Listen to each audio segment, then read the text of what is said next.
So I'm probably gonna have you guys go in route, like comfortable route, and I'm probably gonna have you guys be switching sides, so like your necks don't get sore, and I may put you into trail or whatever. I want you guys to be able to spend a little bit of the time like looking out the window and not at formation flying the Route, aircraft.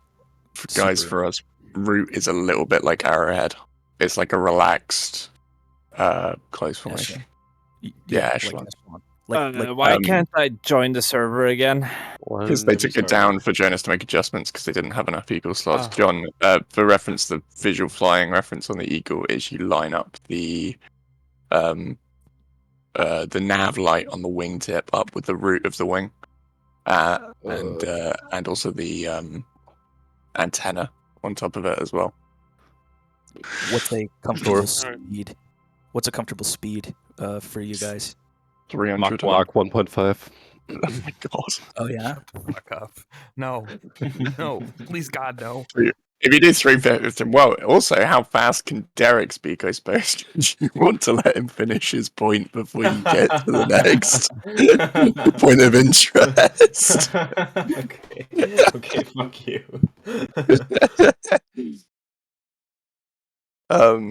Yeah, like 300, 350. 350 is probably more comfortable. Yeah, 350 is pretty comfortable. 150. Yeah. That sounds awful. I don't think the Strike Eagles can do that. 350 is pretty fast, guys. You sure? It's pretty fast, guys. It's pretty fast, little guy. It'll be like the video of that 15 passing the Cessna you sent me earlier this week. If I'm gonna take off with 34,000 pounds of fuel, I don't know about you guys. So if you guys start getting low on fuel by the end of this, I'm just gonna start dumping fuel, and you guys can open up your probe and fly behind me and try to catch some of the mist. We're last to taxi and take off, yeah? Yeah. Mm. Good. Okay, I'm gonna go take a shit. Okay. What kind of what's the loadout today, Matt? Hips and tips with externals and a center pod.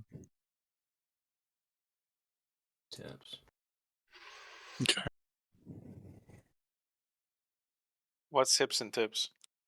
Your hip 120s and your tip 9Xs. Hips and tips. Right. Nothing on the wing.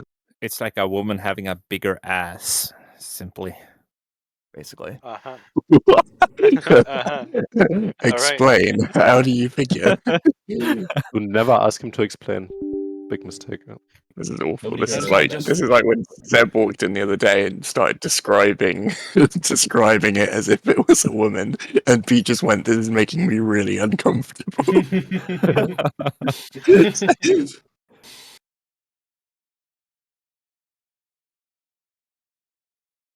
So where would hypothetically a number 5 be in an arrowhead formation of 5 aircraft, 6 aircraft? You're just an echelon. You're just on the outside of the other guy. But that's the reason why I've put people who tend to be I've tried to put people who tend to be a bit better at flying close inwards. I guess the closer you can stay while being comfortable, if you're on like the T3 or 4 or 5 slot, like that's better because it means that like 4 and 5 don't have to hang so far out. Yeah, just fly echelon off of the person next to you. Okay. And everybody trying to make. Well, just do finger 4, but like extended. So, right. no, wait, we won't do that, will we? What the fuck am I doing? Let's do. Turn or radio check. 2 on the left, 3 on the right. 4 on the left, 5 on the. Sorry. Yeah, 2 on the left, 3 on the right. Yeah. 4 on the left, 5 on the right, and then 6 couldn't go on the left again. All right, Okay, sounds good. I'm going way out in the middle of nowhere. Yeah, or you can go sit in the middle directly behind somebody. I don't really care. Yes, the slot. The slot behind Brody. Yeah. How do I take off again? That genuinely actually might like Look quite It cool. might be also a lot more comfortable than Yeah. them flying all the way out the very end. I guess I'll just take my same slot then that I had for my Thorn Rose radio check. So. I Holy don't know what any of the Jesus. slots are. I don't know what anything is or what anything means. Don't know where I am. I might join late. I'm 20% on civilian SS spec. No, it's alright, because we're the last taxi anyway. You got way more time than you suspect.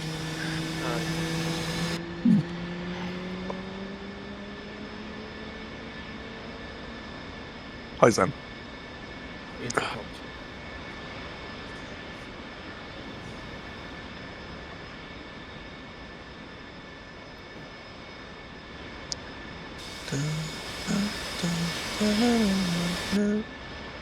Also, double check your liveries now that we're shuffling people around.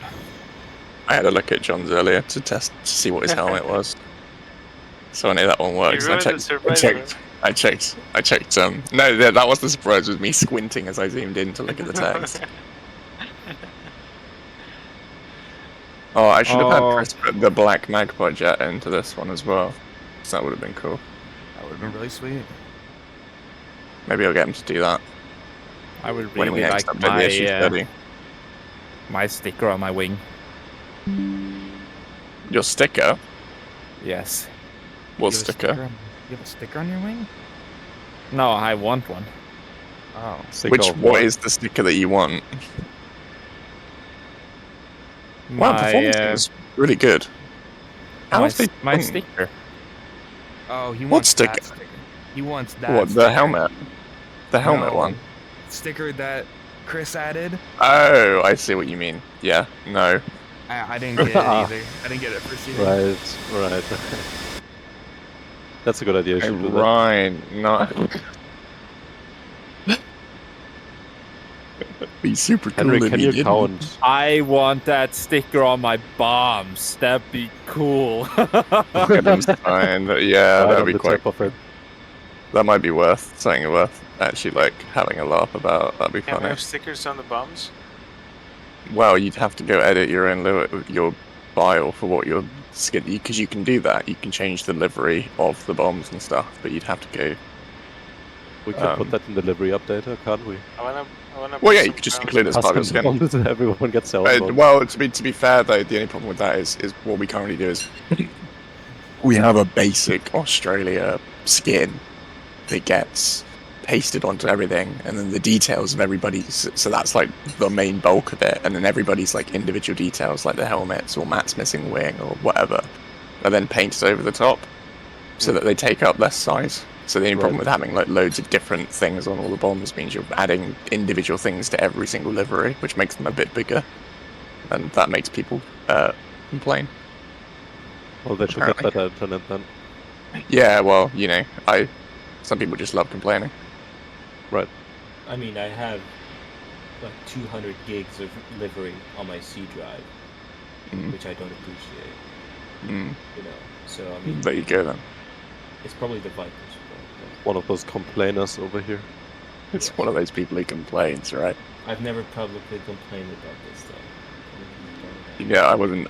Don't worry, I wasn't inferring anything about anybody. Since from my You didn't hypothesis, want sort of it follows, obviously, logically speaking. Yeah, it's a hypothesis. So mean. Aren't we As a speaker, yes, unpaused? I totally agree with the previous speaker. Yes. We're Just deep so unpaused. mean. Yeah, we are. We are. I love how like they copied the template of us, and then all the extra bits I put on it on the east side of the field, and now people are spawning on the west side of the field, and there's nothing there because they've not extended it. Hello? Hello. Hello. I'm so back. Hey, friends. He's so bad, you guys. I'm so back. This guy's so bad. He's going to obliterate his orbs.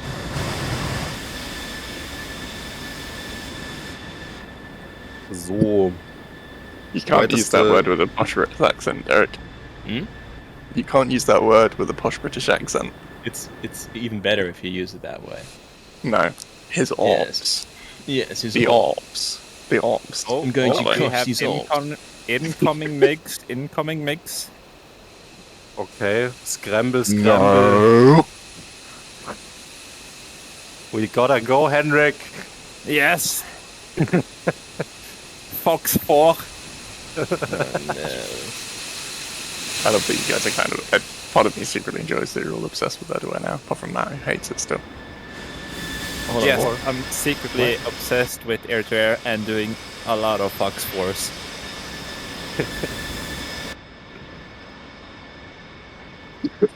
Why is show pilot body and hide pilot body 2 buttons? Oh no, it isn't. What? Fuck. It's like, yeah, how about you Unbelievable. don't do that? Whoop.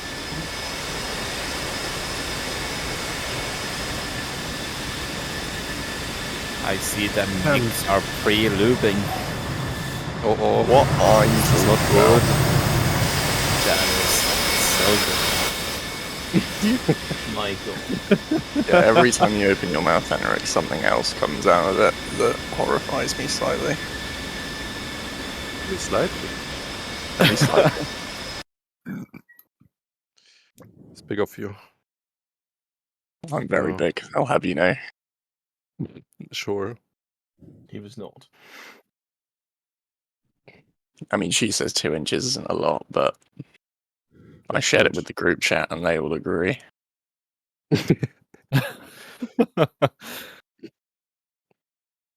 It's more about the girth. It's about the motion of the ocean. Yeah. You know, it can only get so big until it gets its own ego. Gotta keep it in line.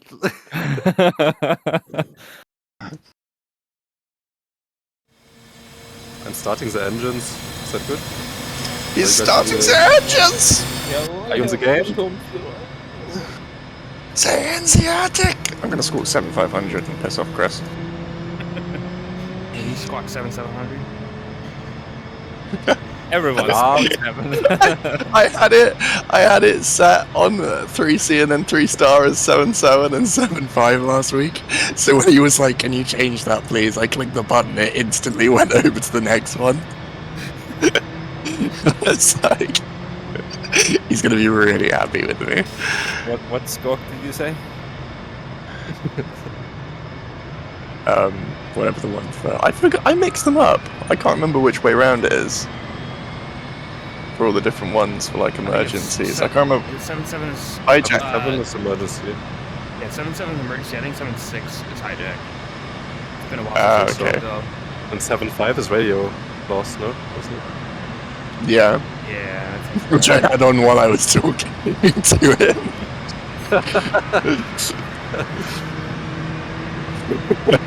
Oh. Oh no, my MFDs are fucked. Oh. This is not You don't have to good. lie anymore? That much? My right MFD is my bottom MFD. What happened? Scheiße. Oh dear. This is not good at all. I think I switched the... Ah, fuck. How do I fix that?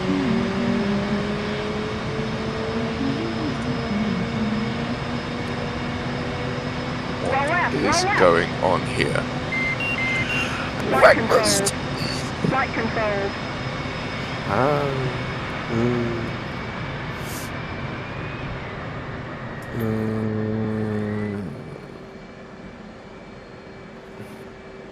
So what happens if we see a civilian airliner and I fly really, really close and squawk 776? So, here's the other question is, do you think you're part of VFA 103?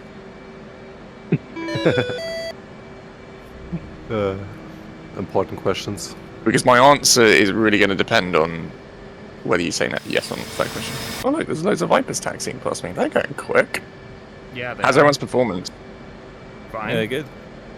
Yeah, mine seems pretty good. I wonder what...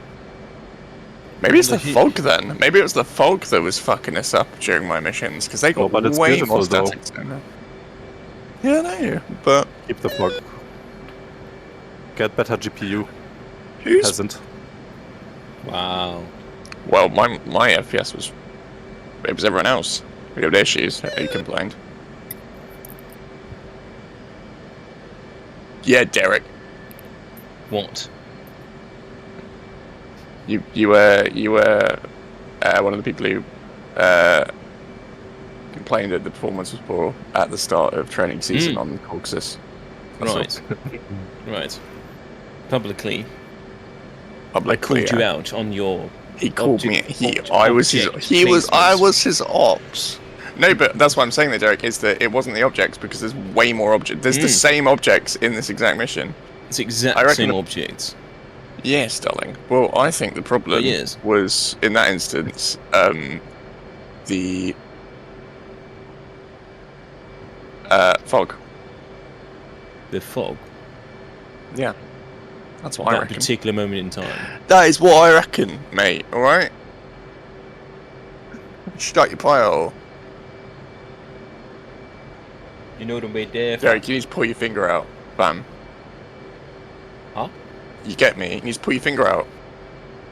Out of what, fam? Are you bumhole? What you saying, cuz? Get me, bro. Don't play with me, bruv.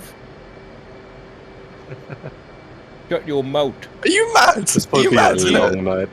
Are you Are you mad? talking? What are you talking about? You taking the piss, fam? Get me? Ain't no playing with me, brother. You get me? Nah. Brother. Man's taking the piss, innit, bruv? You get me? Nah, big man ting. I will fuck you up, bruv. Easy. 2 fingers like that, brother. Do you get me? Easy ting.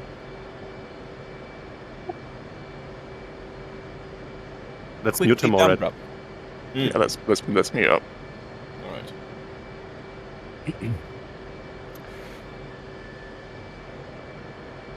My taxi driver has not arrived yet, so just wait for him.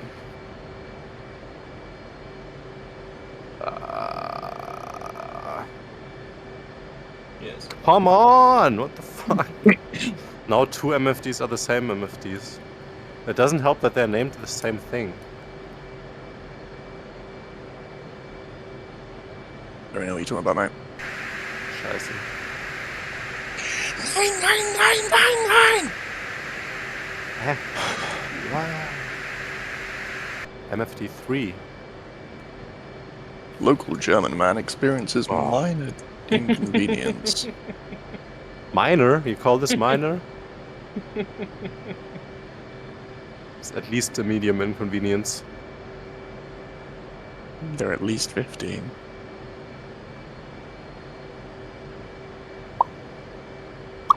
Config. Input. Smile, motherfucker, with a cool ass. I'm gonna turn off Betty for this one.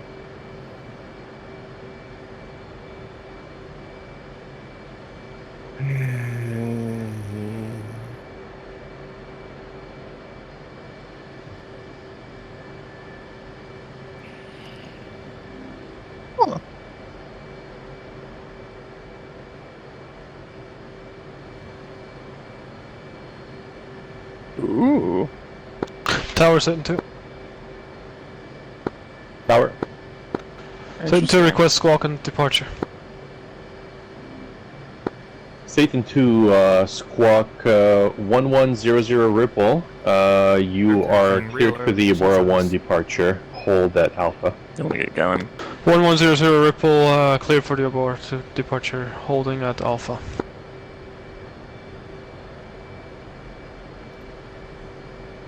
So nice to see green. Wow.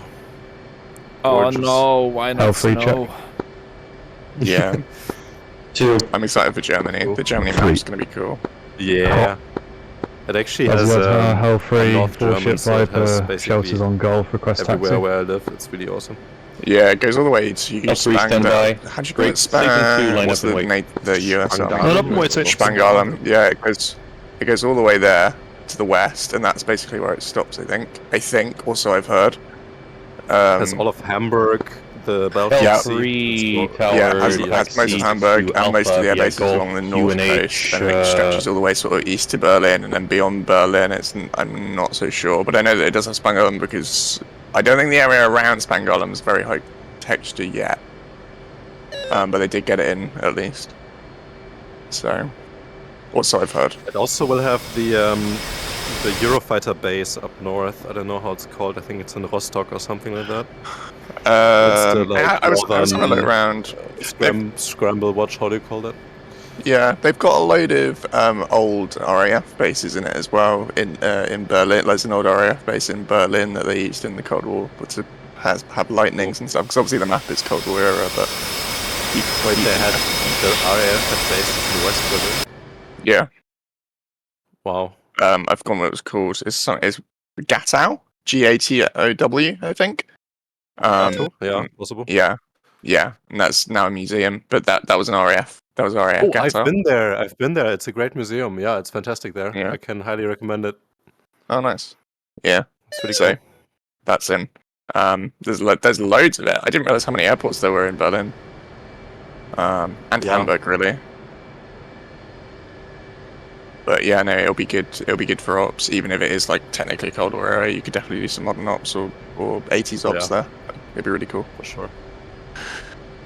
And it's really detailed as well. To be fair, like because you know people who made Syria made it, so they've done a really good job with it. It's just Obviously, the best dev team as well. Yeah. It's really good. Yeah, pretty much. Hey Fritz, don't forget to change your skin. Yeah, I'm still in the settings. I'm getting on that. Oh. Also, we're still missing John.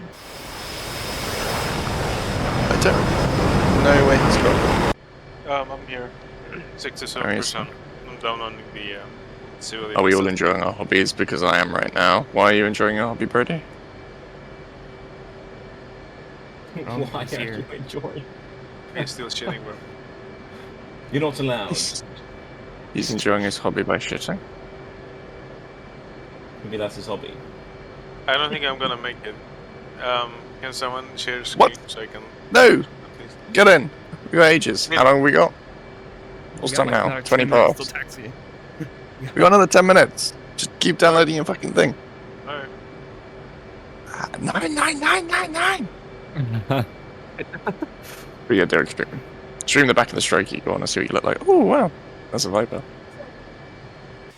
Where are they going? Very good. Where have they Now it's been? all loaded. Oh wow, look, a civilian airliner. Fucked it. Henrik, you want to taxi out and touch tips? Do you know the Vipers have stopped doing custom helmets? Like all of their jets are pretty much the same. Someone sent it on the back. We're touching tips. Yes. Touch tips, indeed. Don't touch tits, guys. That's lesbian. Don't do that. Oh, Henrik's doors aren't open for me. He's phasing through the doorway. It appears if GCS has crashed. Awesome. Hasn't it? Did you guys on this?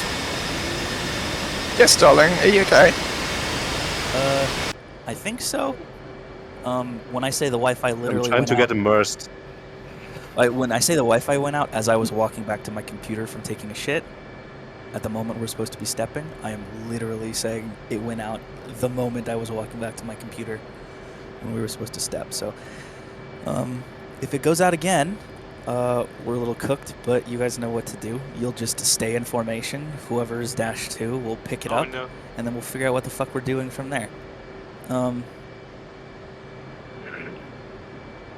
If you're in the Wizzo seat and you have a Quest 3 on wireless, can you just take a shit while still, you know, operating the aircraft? You have a Quest 3 on wireless?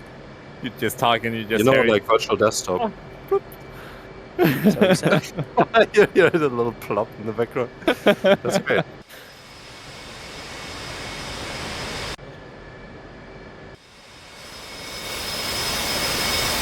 We're not under any time restrictions, really, are we? Not really. No, we're fine. Did you just say you had a Quest 3 on wireless? No. If you had one. I mean, I am on a wired Pimax right now, so I can't go to the bathroom while in the Wizzo seat. But if you had a Quest 3, you could. It's opportunities, man. You can, but you have to make a boundary so you don't go out of the boundary. So, yes. Make the boundary big enough to include the bathroom. Yes. Just cut out a hallway into the boundary system. Are they eagles in here? Yeah, that's smart. Yeah, they are. No, you can literally walk around the house and just boundary it. So, Nice. We all Oh, know man, you this don't have boundaries, Henrik. I really like this strike eagle. Derek, yeah, it do has me, just as many boundaries as my mouth. Derek, while Oh I'm my sorting, god. Derek, while I'm sorting this out, figure out what our frequencies are gonna be, please. Yeah. The what?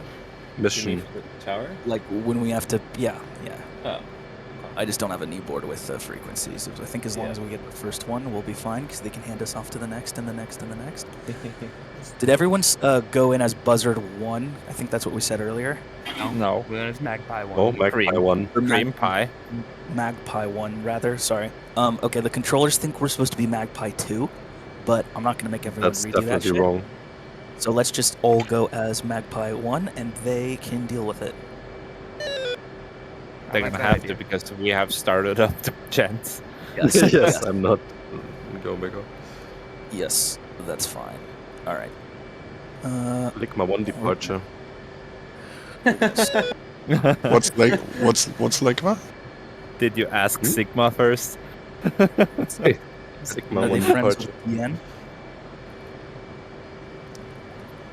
No.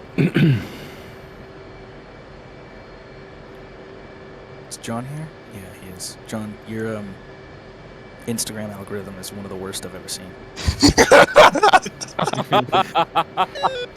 Brutal. You've sent me some foul stuff as well already.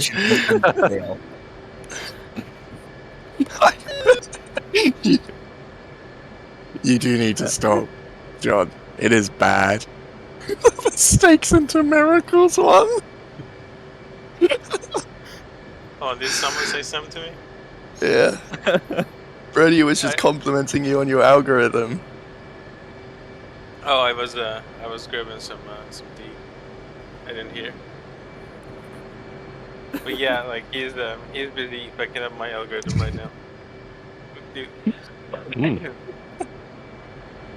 Is that where we got the names showed them- for? I showed him one weakness. I was like, ew, what the fuck is this? And then he spammed me fucking people eating shit. Hell yeah. Dude, What the fuck?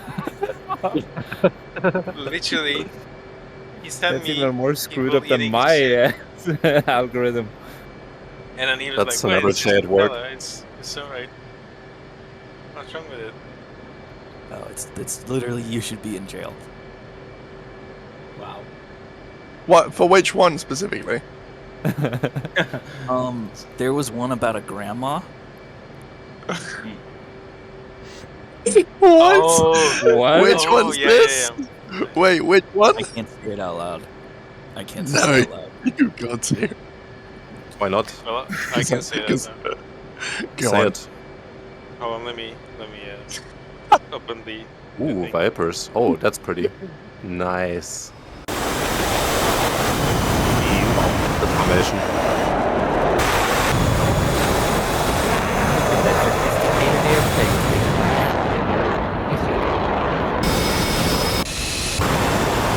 Rally.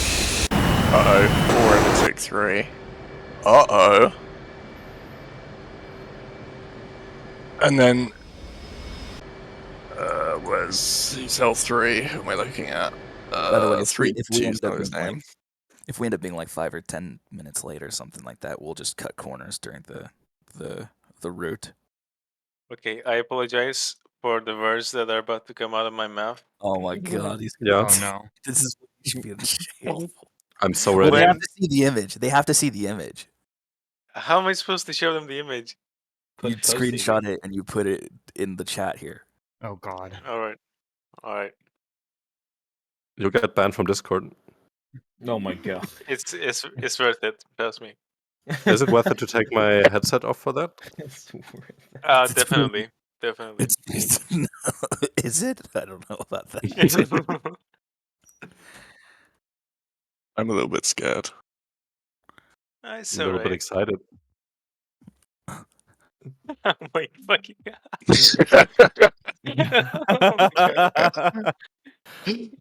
And that's when I was like, he needs to be in jail. Derek, you just opened everyone. Oh, what the? Huh? What? Wait, what? What happened? I don't. What the fuck? What is this, John? What? What? What the? Who made this? He's new, bro. He's new, bro. He's new. I'm doing this, bro. You Griffin?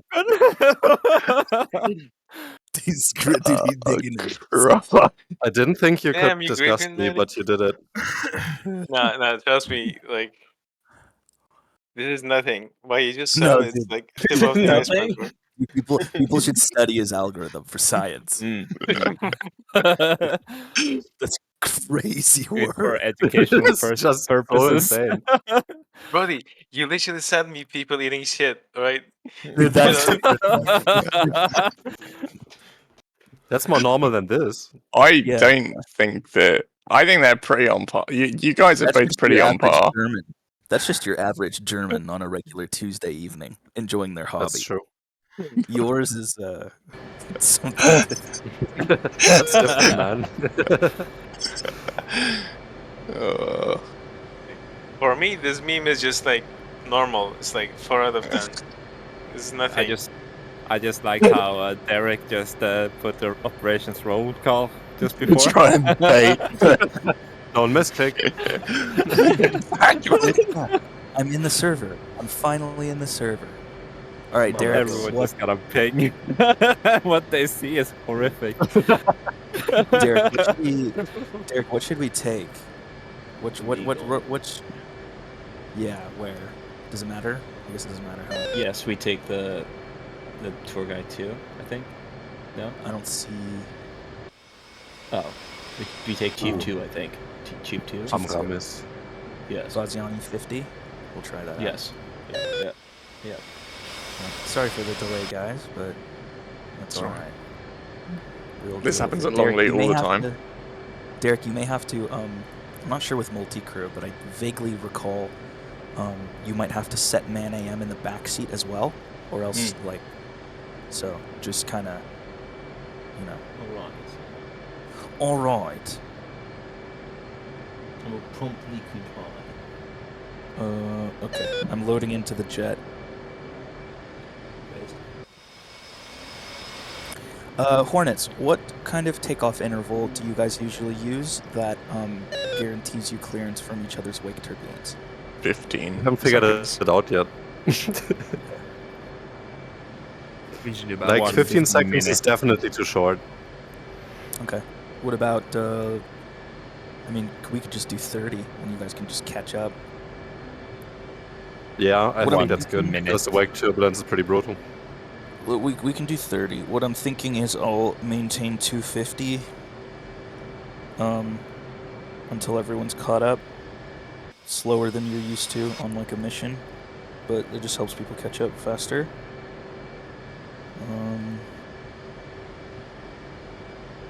It's fine. I'm gonna be up. I'll see you guys on 266. Is John in yet? I'm gonna need 5 minutes, I think. What is the comms, guys? Do we, like, you know... 266 on com 2. And what else? You want and button we'll 2 on figure it prime out for from them. there. Roger, Vaziani Dodger. Tower is 269.1. 69. Yes. Nice. Very good. Nice. Very good. I'm muting up. Very well.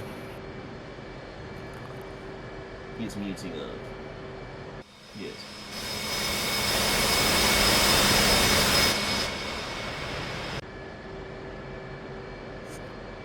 I am starting the engines.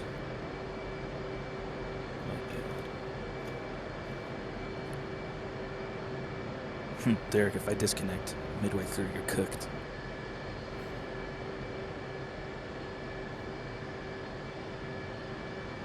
I hope we have the waypoints in the jet.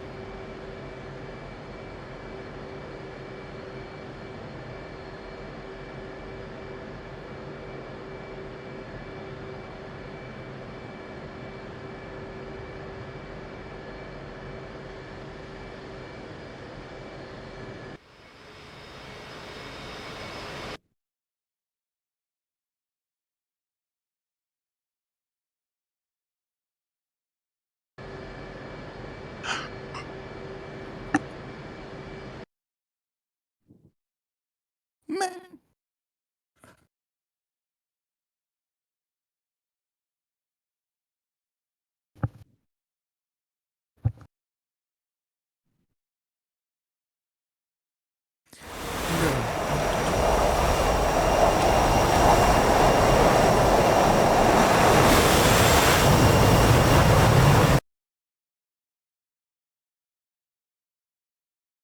Was it 266 on left?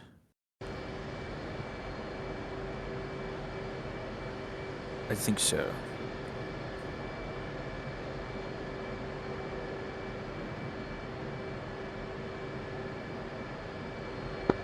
One check on Ox. 2.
Request refueling. Request rearming. Copy.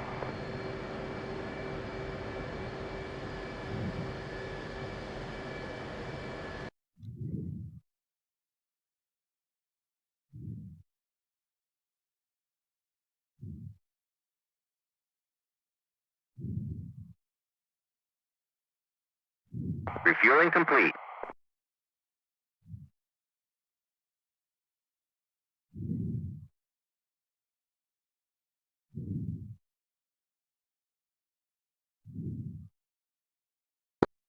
Magpie 1 tower radio check. Anybody from your flight?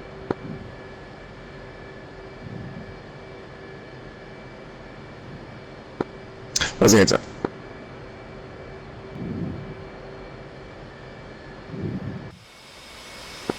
Is that you, Brody?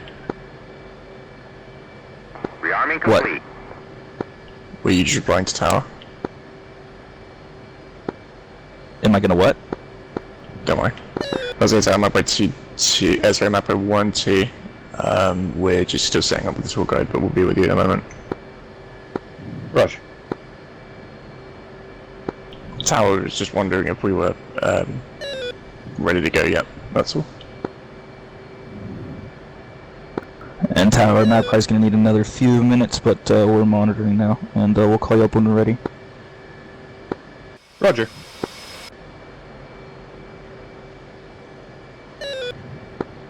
Chief 1 tower, runway 31, line up and wait. Line up and wait, runway 31, Chief 1.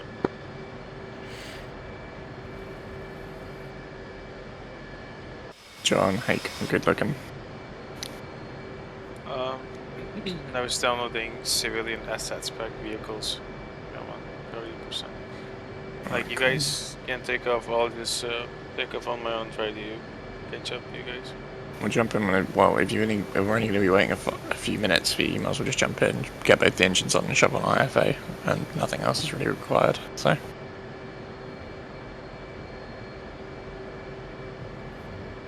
Yeah, I'll jump in as soon as I finish this.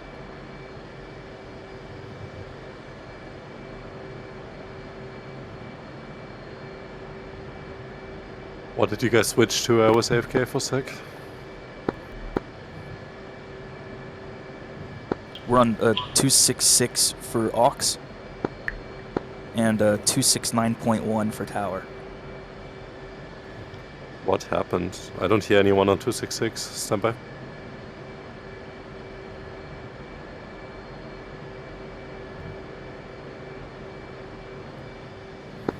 There's one wizard check on aux. 555, how many? 555. Magpie 1-5 on 266.0. Got you 5. 5x5 as well, Magpie 1. Chief 1, tower wind 022 at the 8, runway 31, clear for takeoff. Clear for takeoff, Chief 1.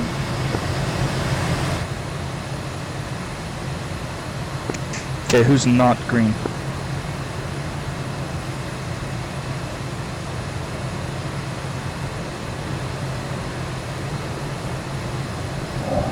What's going on? Okay, flight in sequence, check in with me and confirm you're green. She's green.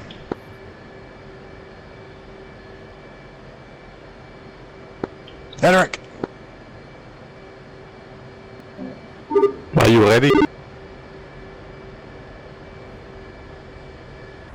My hemorrhoids are cooking. Tell them on COM 266 that you are Yes. green. You're on 266 on aux. Yeah. You sure? We got AM 266. selected on the right. He's also not. He's also not green. Henrik, I had the same issue.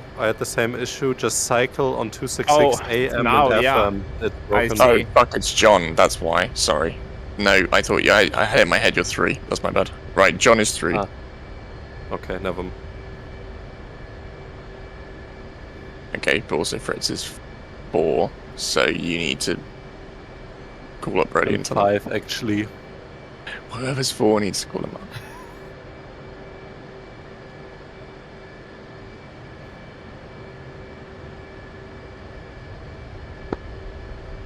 Magpie 1, 3, or 4, ready? Copy, continue.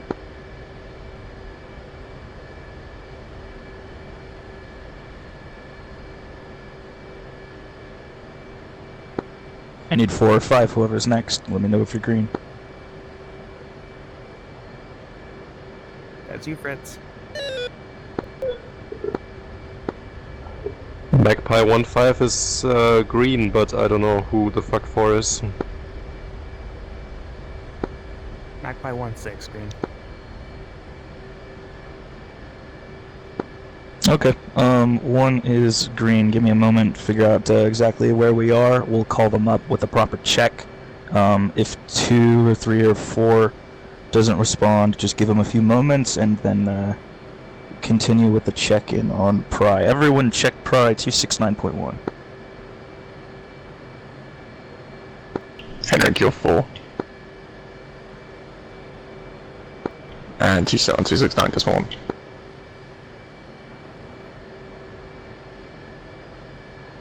Yeah, it's Magpie John 1 in yet, check. so. 2. 4. 5. 6. Vaziani Tower, Magpie 1, should be a flight of 6, ready to taxi. Magpie 1, tower runway 31 and use QNH 3012 taxi to Alpha via Charlie and Foxtrot. Holding point Alpha via Charlie, Foxtrot, QNH 3012, Magpie 1.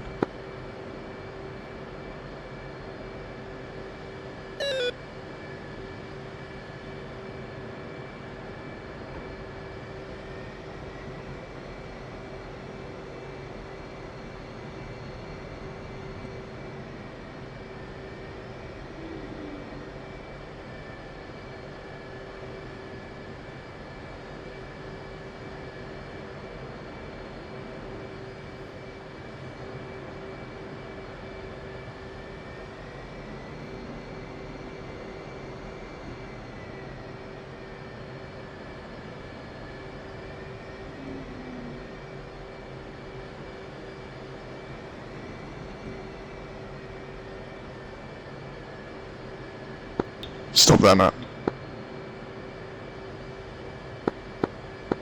I wasn't going no further.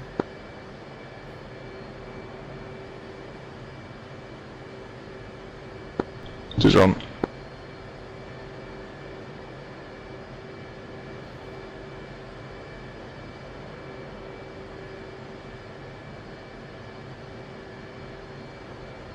You gotta wait there, by the way, Matt, for it to come around from the inside.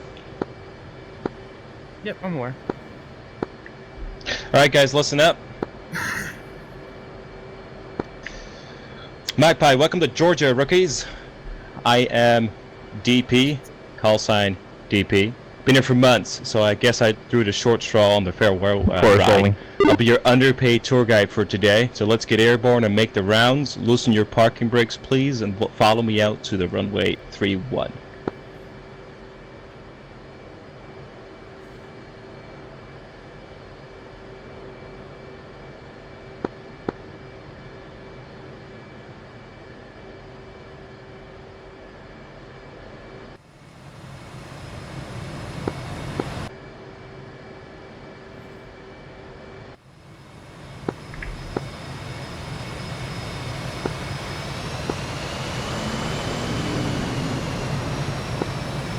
One 6, this is 1-5. I'm on your left. I'll taxi past you. Stand by.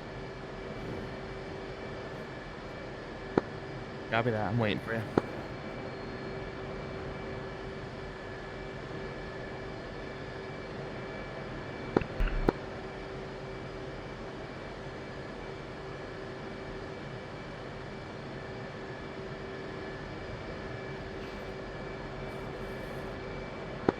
Flight, let's wipe out your controls on the taxi, make sure everything is free and correct.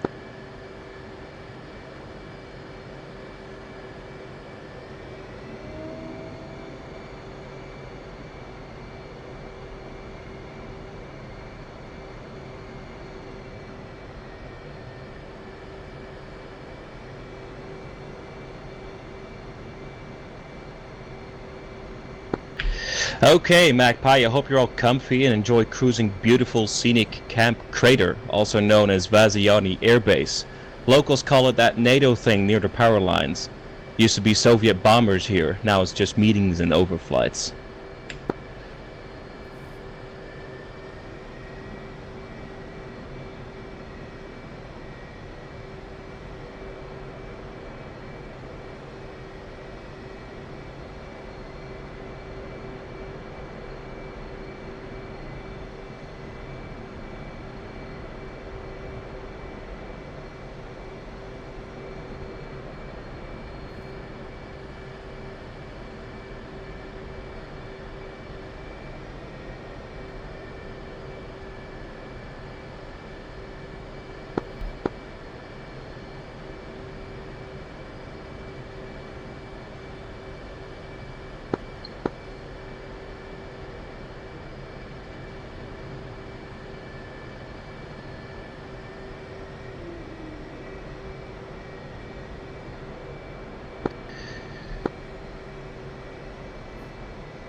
As we approach the active...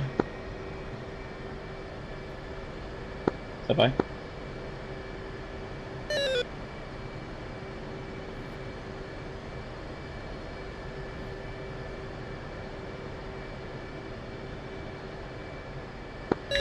As we approach the active, keep your eyes peeled for the fidge bed over there on the right. They're the Georgian Air Force's pride and joy.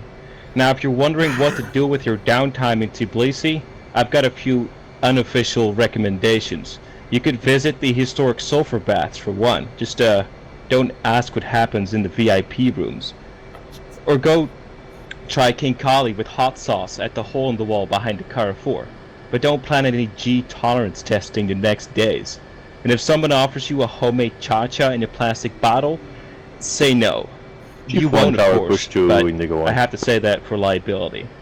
Oh, and if you see a giant crowd downtown waving white flowers and chanting slogans, that's not a festival, it's a protest, and they've been going non-stop since the last election. And some of those signs have better English than my wingman. Stay out of the way. One tower, Stay polite, and whatever you do, don't argue with politics with a local.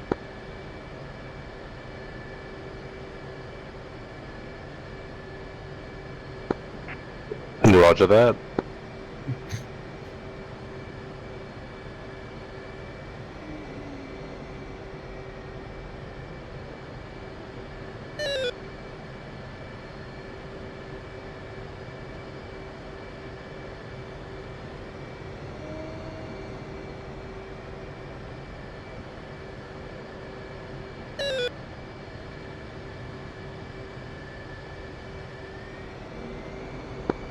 One's ready for departure.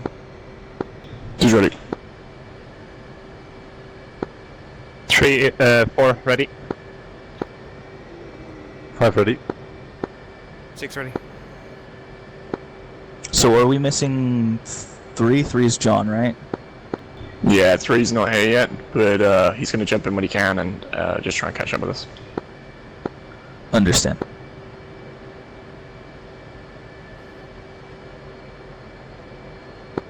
At Vaziani Tower, Magpie 1. With exceptions, we're missing on Dash 3, so we're 5 ships. Short of 3-1 at Alpha. Ready for departure. Magpie 1 Tower, you are cleared for the Herbal 1 departure. Wind 022 at 8, you're cleared for takeoff on runway 31. Ready for the Obora 1 departure. Runway 31, clear for takeoff. Magpie 1.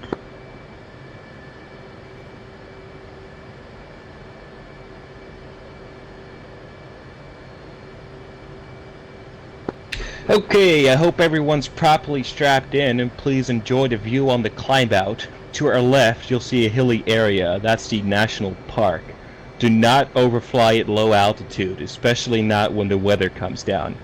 As I'm sure someone's already told you, the Tbilisi International is just to our left on climb out.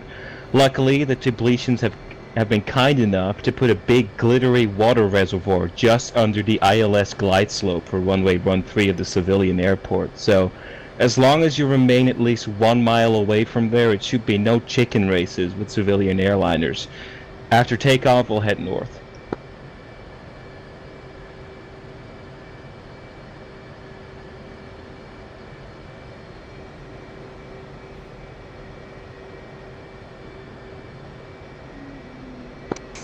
Let me know if you guys need more room. I'm gonna creep up.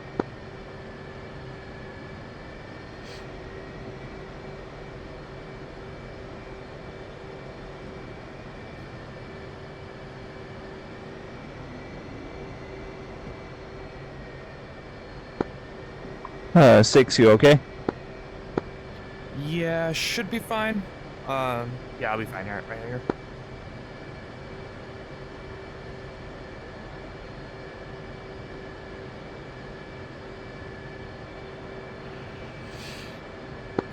Okay, guys, on departure, we're gonna track 310 at 250 knots. At 8 DME, we're gonna make a left turn to 250 to intercept the radial, and then we'll follow the Abora out of here. Let's go 30-second spacing, and on the brakes, run them up. And when we're doing this as singletons. Stay firm. 2 set. 4 set. 5 is set. 6 set. One's rolling.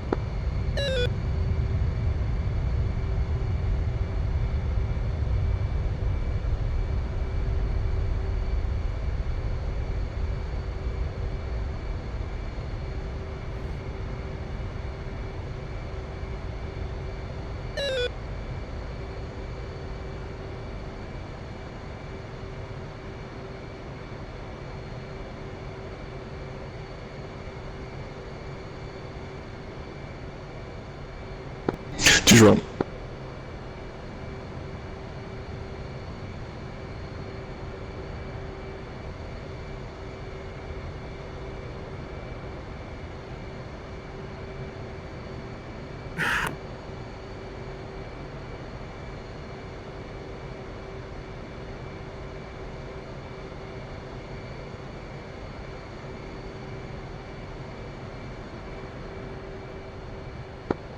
Four rolling.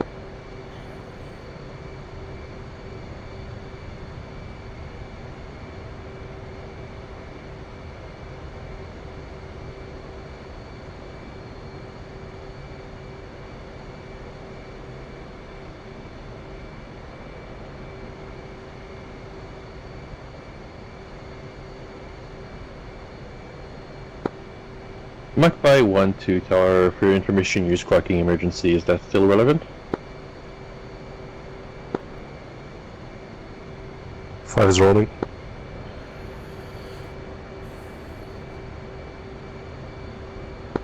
That's the answer. I'm up by 1-2. That would be a left-hand mistake. Thank you.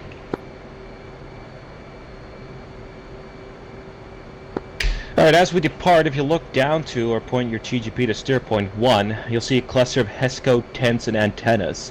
That's Polaris Base. That, gentlemen, is the United Nations Mission HQ for Georgia. Command Center, Coordination Hub, and part-time Crisis Inbox. You'll see the usual UN look, HESCO walls, faded blue flags, and enough razor wire to make a porcupine feel undressed. Inside are admin offices, intel cells, a logistics wing, barracks, and a staff of canteen that somehow has better coffee than most NATO FOBs. The man in charge is Magpie 1 Director tower, squawk Alain 1400 Ripple. Swiss diplomat, fluent in 6 languages, allergic to nonsense. He keeps Polaris on track. Kubler runs daily briefings, hosts ceasefire negotiations, and somehow still finds time to yell at logistics when the tower runs dry. Polaris coordinates everything from refugee movements to border monitoring. On a good day, it files reports. On a bad day, it sends helicopters. Most UN flights out of Tbilisi file through here. If you're ever escorting a white-top helo, odds are Polaris picked the route. They also handle crisis mediation, which means a lot of meetings that start with "we urge restraint" and end with somebody flipping a table. Locals mostly respect the base. The militia, not so much. They once flew a drone over the compound with a banner that said, "Go home, Globe Boys." The UN filed a protest, and the militia replied with a mixtape of Albanian, techno, and small arms fire. True story. Still, Polaris is the nerve center for everything blue helmet shaped in this theater. If it ever goes quiet, something just broke in a very big way. 1400 Ripple Magpie 1. Coming left to 250. That is correct, and Magpie, you are free to push to Indigo 1. Contact Thorn Rose. Over to Indigo 1, Magpie 1, thank you. Alright, flight, let's push 307.55 Indigo 1 on prime. 2-7.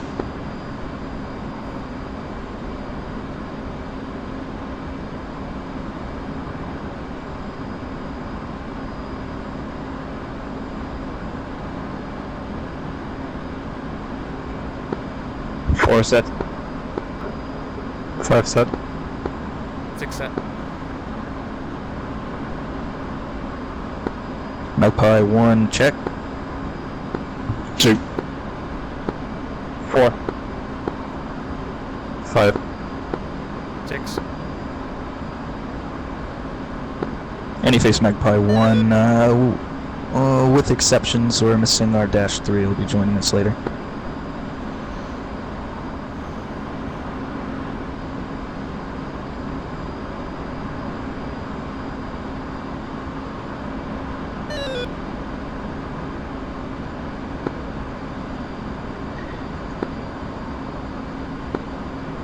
Magpie, Thorn Rose, copy that.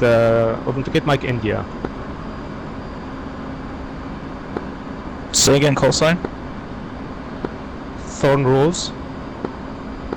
Okay, Thorn Rose, standby 1 for the authentication. You said Mike India?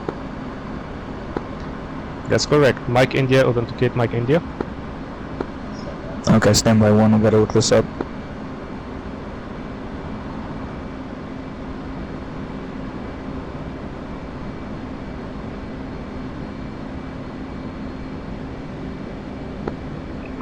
Can you guys confirm that waypoint 1 is in the hill 030 for 30? Negative, standby, because all of the waypoints are at 25,000 feet. I'm showing 030 for just over 30 for my waypoint 1, but we need to fly the departure first. We're coming right momentarily, guys, coming right, and it'll be to 290. 2. Check right.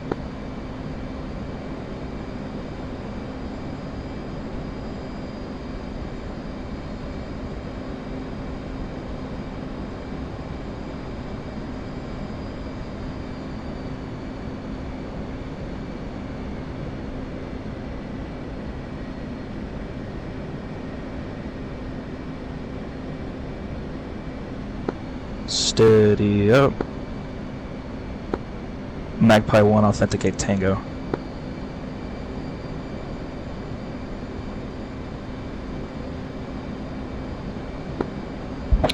Magpie 1, Alpha check 091, 134. Magpie 1, Alpha check, same. Magpie, did you say Alpha check sweet or sour? Same and sweet. Magpie QNH is 3012. Climb and maintain 22,000 feet. No words for today. Proceed as fact, and I need Magpie 1-4 to check their squawk.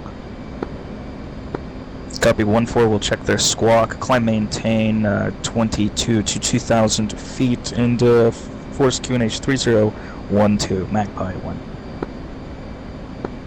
Say again, squawk. Magpie, update on pictures. We have two groups. East group is Bullseye 041, 108, tracking north. Banded, 2 contacts. They tend to cross into the flight zone. No action needed. Second group is West group is Bullseye 355, 115, 30,000, tracking north. Also bogies, 2 contact. Magpie. Flight cross under left, and we're going to make a pretty long right turn. We're going to proceed en route. We've just finished the departure. 4, you'll score 1403. And 2's crossing on the left.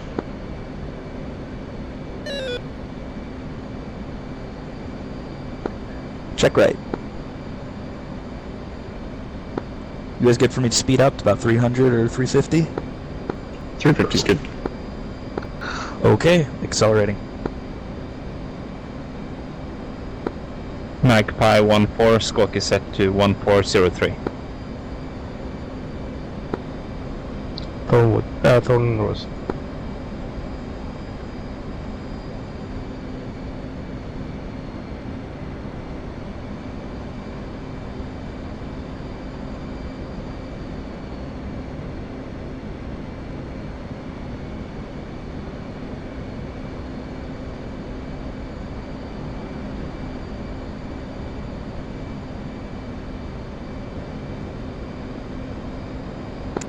We'll roll out 060 heading.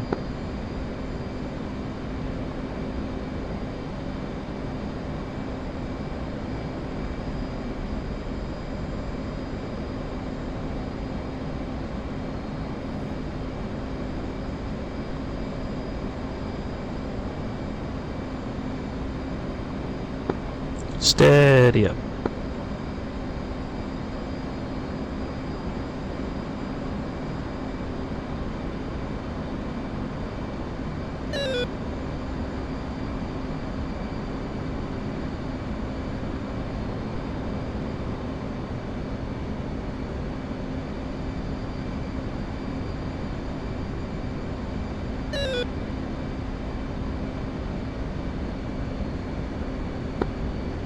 Chief 1, traffic 12 o'clock, 5 miles, 30,000 feet.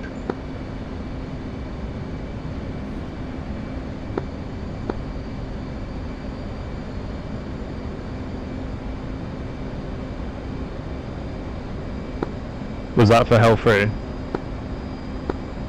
Chief 1. Go for Chief 1, sir.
4, check flaps.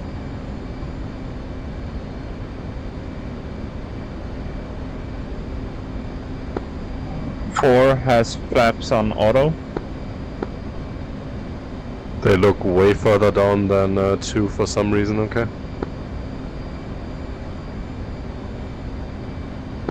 Reset it.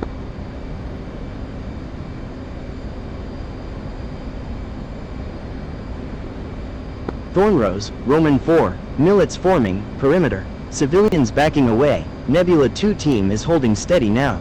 Getting some binocular action down there. One guy's aiming. Not firing at this time, just aiming.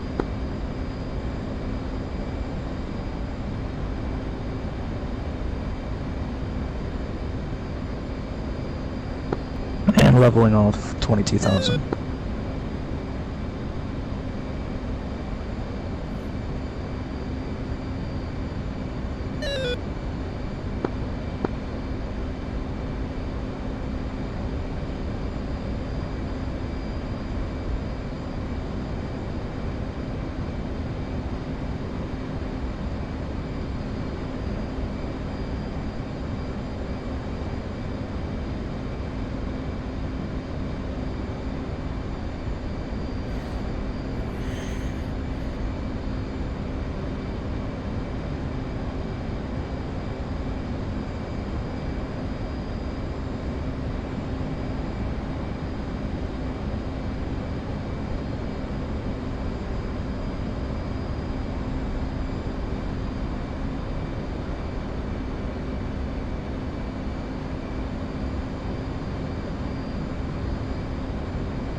Flight cross under right.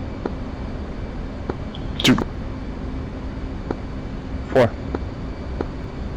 5. 6.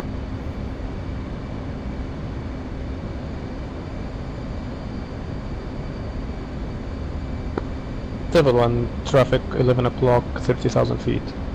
11 mile. Table 1 visual. Thornrose, Roman 4, Nebula 2 is requesting show of force, flare pass. Northwest to southeast.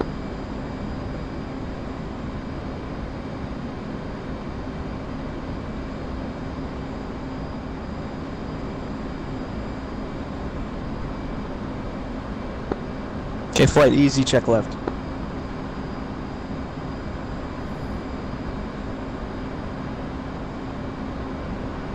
Negative Roman 4. No clearance for flare activity at this time. Maintain visual only.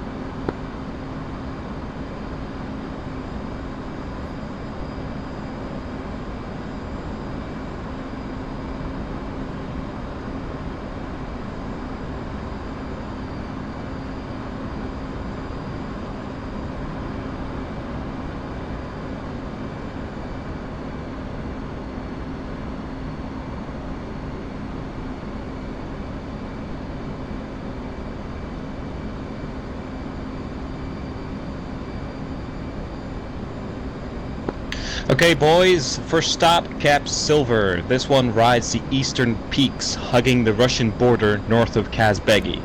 Thin air, gorgeous scenery. Welcome to the mountains. That valley running up north over there, that's Dario Gorge. Only real road connection between North Ossetia and Georgia. Picture a Tolkien-looking canyon carved by a god with anger issues. Narrow, steep, and crawling with smugglers, tourists, and occasionally Russian maintenance convoys that aren't listed on anyone's paperwork. The Georgians call the valley the Gate of the Alans. The Russians call it the Gate of the North Caucasus, and the Ossetians call it the Gate of the South Caucasus. The UN calls it a headache. You'll see a lot of old bunkers down there. Some are Georgian, some are Russian, and some are just there. The Georgians say the Russians built them to keep the Georgians out, and the Russians say that the Georgians built them to keep the Russians in. The Ossetians say they're just really good at hide and seek, and the UN says they're a violation of the ceasefire agreement. And the locals say they're a great place to store moonshine. Beyond that ridge, you've got Russian Sorry, border just posts, gonna and trust reset me, my, they are watching. FCS. You see a spike on your RWR, Thorn just Rose, smile Roman away. 4, situation is degrading. Recommend flare pass to break tension. You hear a lot of those. The real reason to patrol here is radar coverage. From this altitude, Stand you can by see Roman 4. into Vladivostok. Not that you're allowed to do anything about it, though. We're here to watch, not to poke the bear. Remember, if you get locked up over those peaks, it's probably just a bluff. Probably.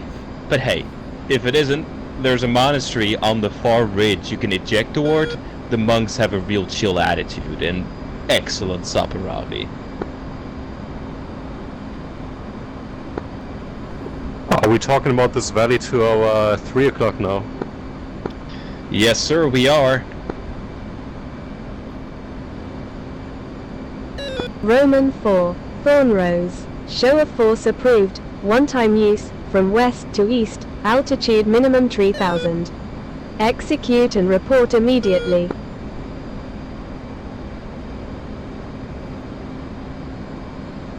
Copy.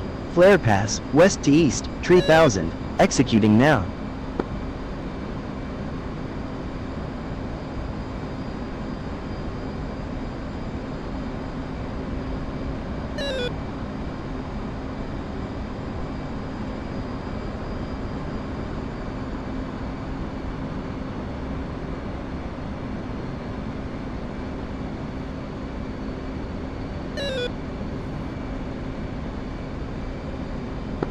Okay, let's check right 10.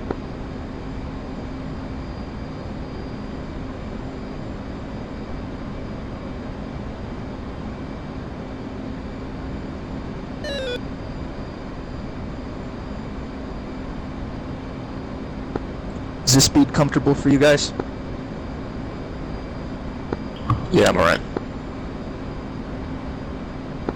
Matt, are you alright on the end? Yeah, this is fine. It's just, there's a lot of movement right now, so it's a little bit difficult, but yeah, I'm fine. Steady up.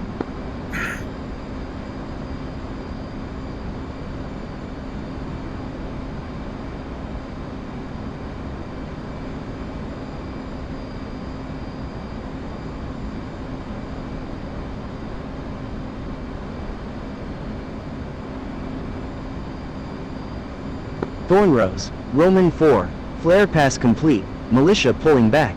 Civvies moving again, no shots fired, was beautiful.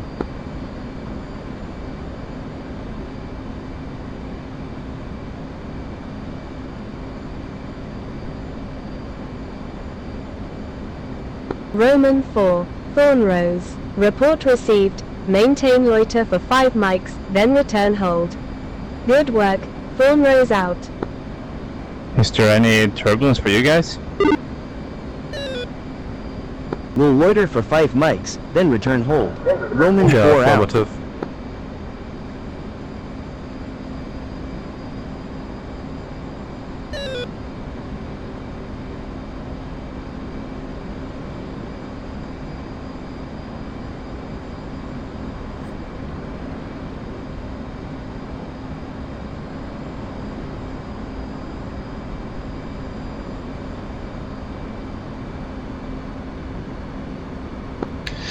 Alright, coming up ahead, that twisting mess of ridgelines and switchbacks on steerboard is what we call the Ivory Pass. Technically, it's a network of roads, tunnels, and goat trails linking North and South Ossetia through the mountains. But if you're flying here, it looks like someone dropped the spaghetti on a topographic map. You'll see the rocky tunnel mouths, one's halfway collapsed, the other's under renovation, which in this region usually means used by armed men in civilian trucks wearing mismatched camo. Russia insists that the road is civilian, that's why their so-called humanitarian convoys just happen to have radio jammers and Su-23 strapped to the back. Classic. This whole corridor is a smuggler's paradise. Drugs, weapons, knockoff mobile phones, whatever. We once tracked a group using flashing LEDs on monkeys to mark trail segments. Smart bastards. Took ISR a week to figure out we were following disco livestock. Anyway, keep your eyes open here, radar gets choppy in the valleys.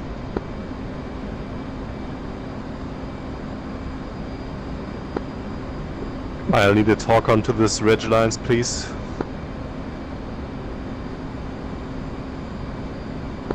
Flight easy, check left, reference 25.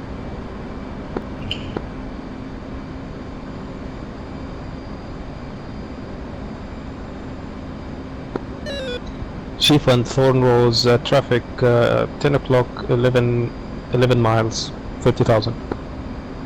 Chief on visual on traffic. We're flying right over the ridge lines now. 5, roger.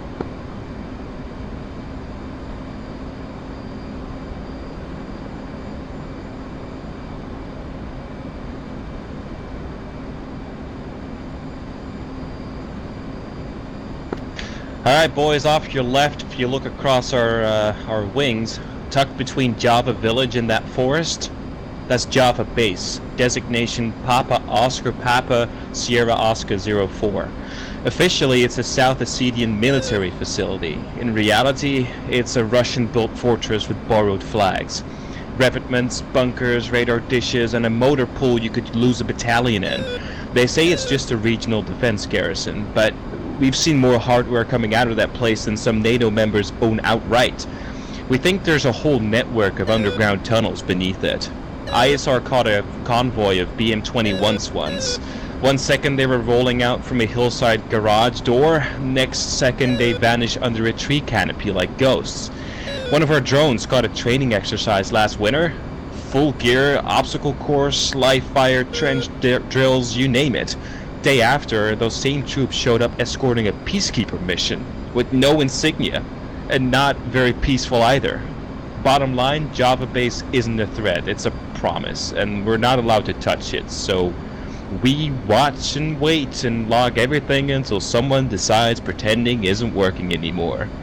Shoot the gloves come off one day, that place will be a priority target.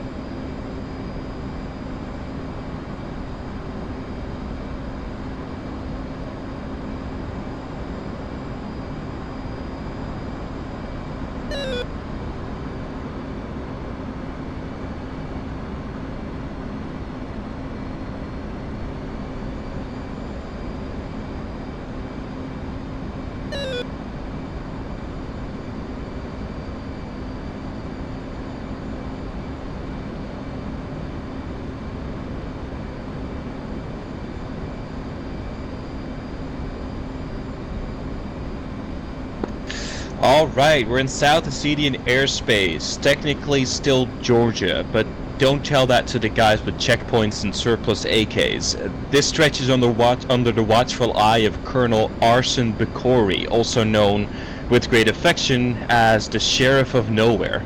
Bikori runs the local militia logistics like a discount trucking empire. He's got convoys coming through the Ivory Base at all hours. Military gear, humanitarian supplies, you name it. There's even a rumor he once made a deal with a Chechen arms broker during a funeral. He's former Soviet military turned specialist golden boy. Rose to prominence in the 08 war, commanding irregular forces during the assault on Georgian positions near the Roki tunnels. Thinks uniforms are optional and accountability is a Western psyop. Command believes he's stockpiling munitions in the limestone caves near Kavaisi, just off to the west. But nobody's confirmed it, mostly because anyone who flies too low in that sector ends up filing a heat signature report and changing their pants. Flight go trail.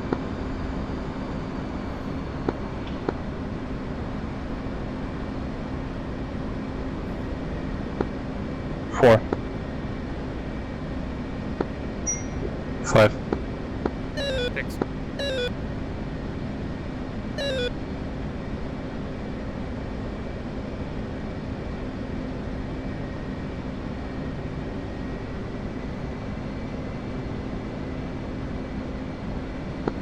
Right check left, reference 23.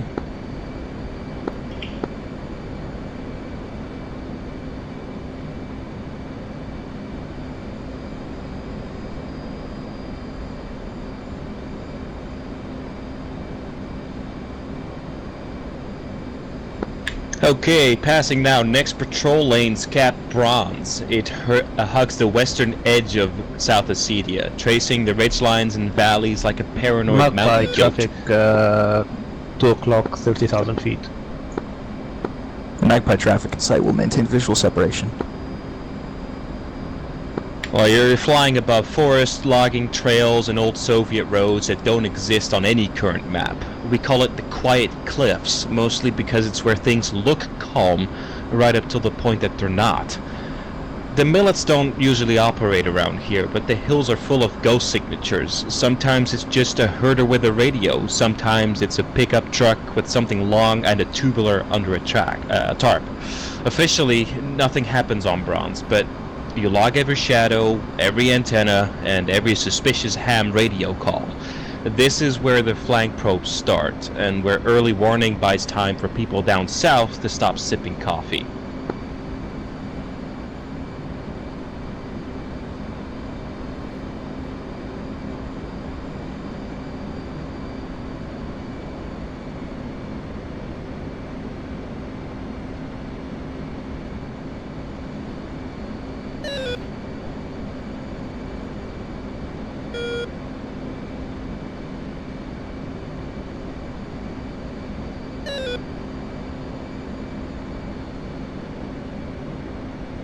Alright guys, coming up here in front of us, we're going to have a lot for the tour guide to say, so stay in trail. I'm going to make easy left and right check turns without commenting on them, alright? So keep your eyes on me and listen to the tour guide. Double 1 Thorn Rose, go ahead. Double 1 is done with the tour. We're looking to descend, leaving 280 for 4,000 into Vaziani runway 31 initial. Descent approve, standby. Double leaving flight level 280 for 4,000. Confirm QNH 3012. Double 1 QNH 3012, contact tower on 269.1. Double copies 3012, double push channel 2 main.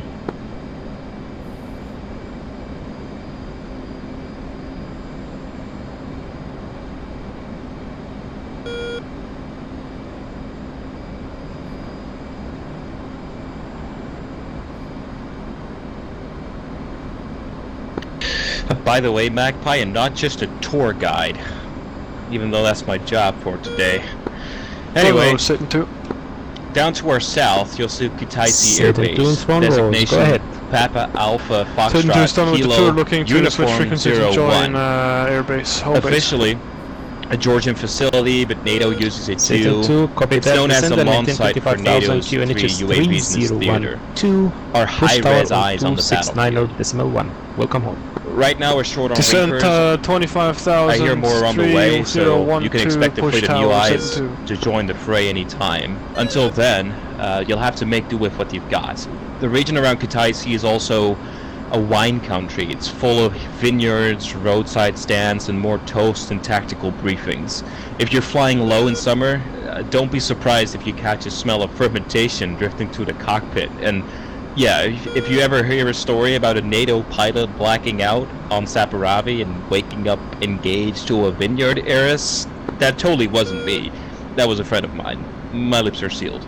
Still, I get grapes in the mail every other day. I never figured out if it's a promise or a warning. L3 Throne Rose.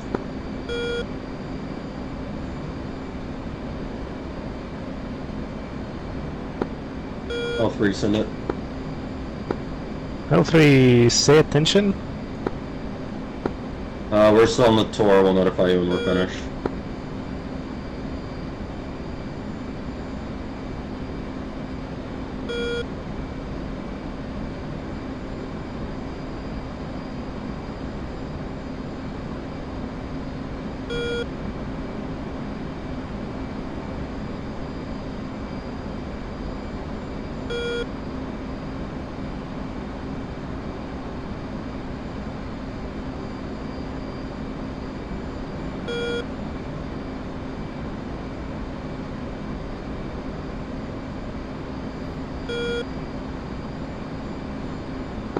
Is it easier for you guys to look around and listen to the story and trail?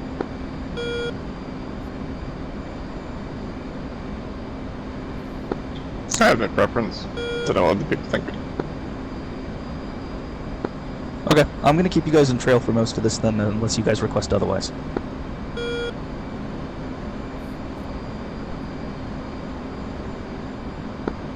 I like that. That sounds nice. Shut up, boys, because that's Poti up ahead, Georgia's main cargo port and naval staging area. It doesn't look like much from up here, but it moves tonnage, let me tell you.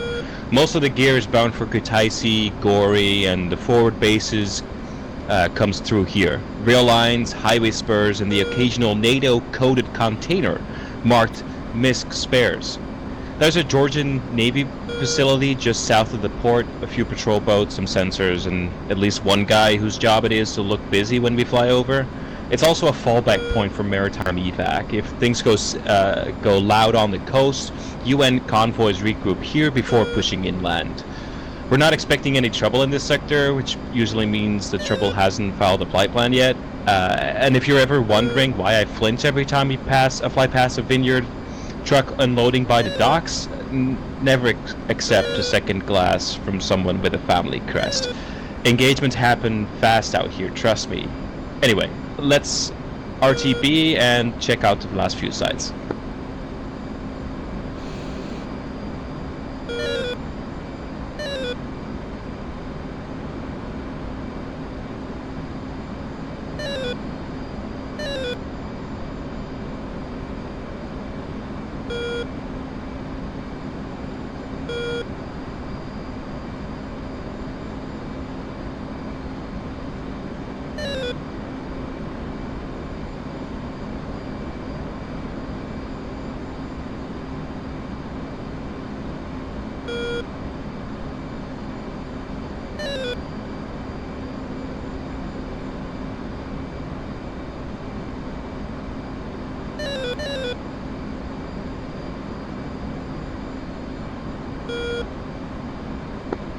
Big coastal city and airport down south to our left, that's Batumi, designation Papa Golf Echo Bravo Alpha 01. Technically it's a civilian airport, but that place is watching everything that floats. It's got beach resorts, casinos, and about 6 different foreign intelligence teams pretending to be tourists. Great gelato though. NATO uses the airport for logistics and rotation flights, so you'll see Hercules, UN cargo birds, and the occasional weather balloon with turbine wine. The port handles humanitarian cargo, commercial traffic, and unofficially stuff that doesn't get logged until it's already delivered. It's also where Mariam Tsiliridi, the White Rose, was wounded in an assassination attempt. You would have heard of her in your briefing. Anyway, she made it out alive, barely, and she got medevac to Germany under tight guard. That city hasn't slept since. If anything serious kicks off in Abkhazia, Batumi becomes the lifeline, which is why ISR birds love circling it like hornets at a barbecue. There's a running bet in the mess. Which will happen first? An armed militia boat docking here, or a Russian trawler accidentally ramming a freighter? Okay, let's head to sea now, boys.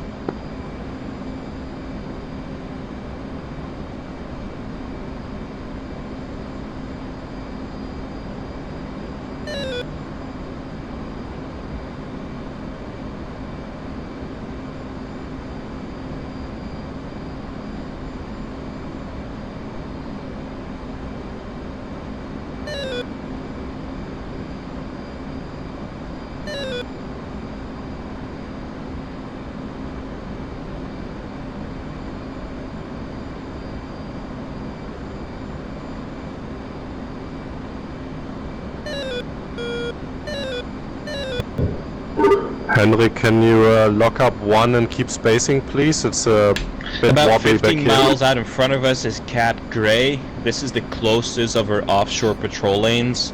You're flying above the eastern Black Sea. Below us you'll see the Russian Navy probably listening in right now. So wave down if you're feeling diplomatic. They don't fly much these days thanks to our no-fly zone, but they sure do sail. So frigates, corvettes, eland ships, all loitering right under our impotent nose. Most rotate from Novorossiysk, Russian's naval muscle in the region.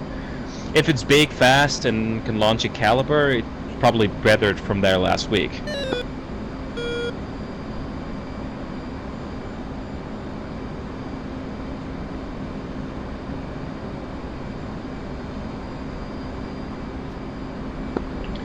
Some hang out near Sochi, others drift off to Magpie traffic on 1 o'clock, 16,000 feet, 8 miles.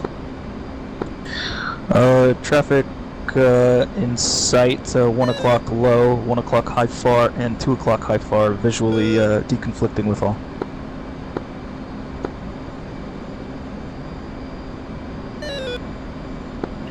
So yeah, others drift off to Ochimchira.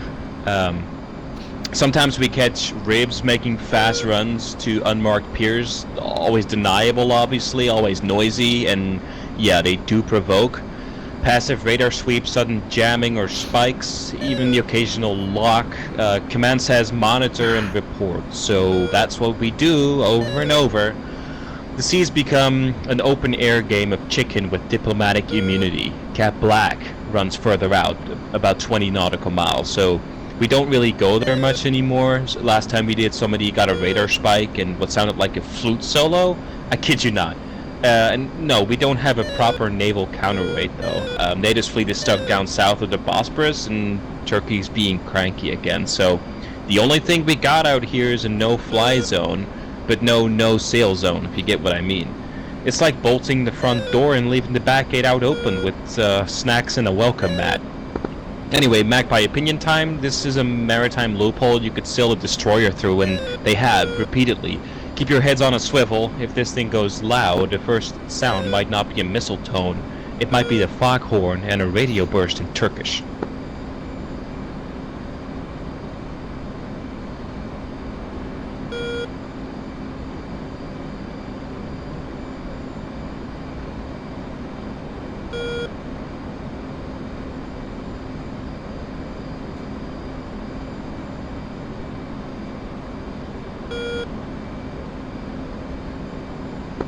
I will steady up heading 355.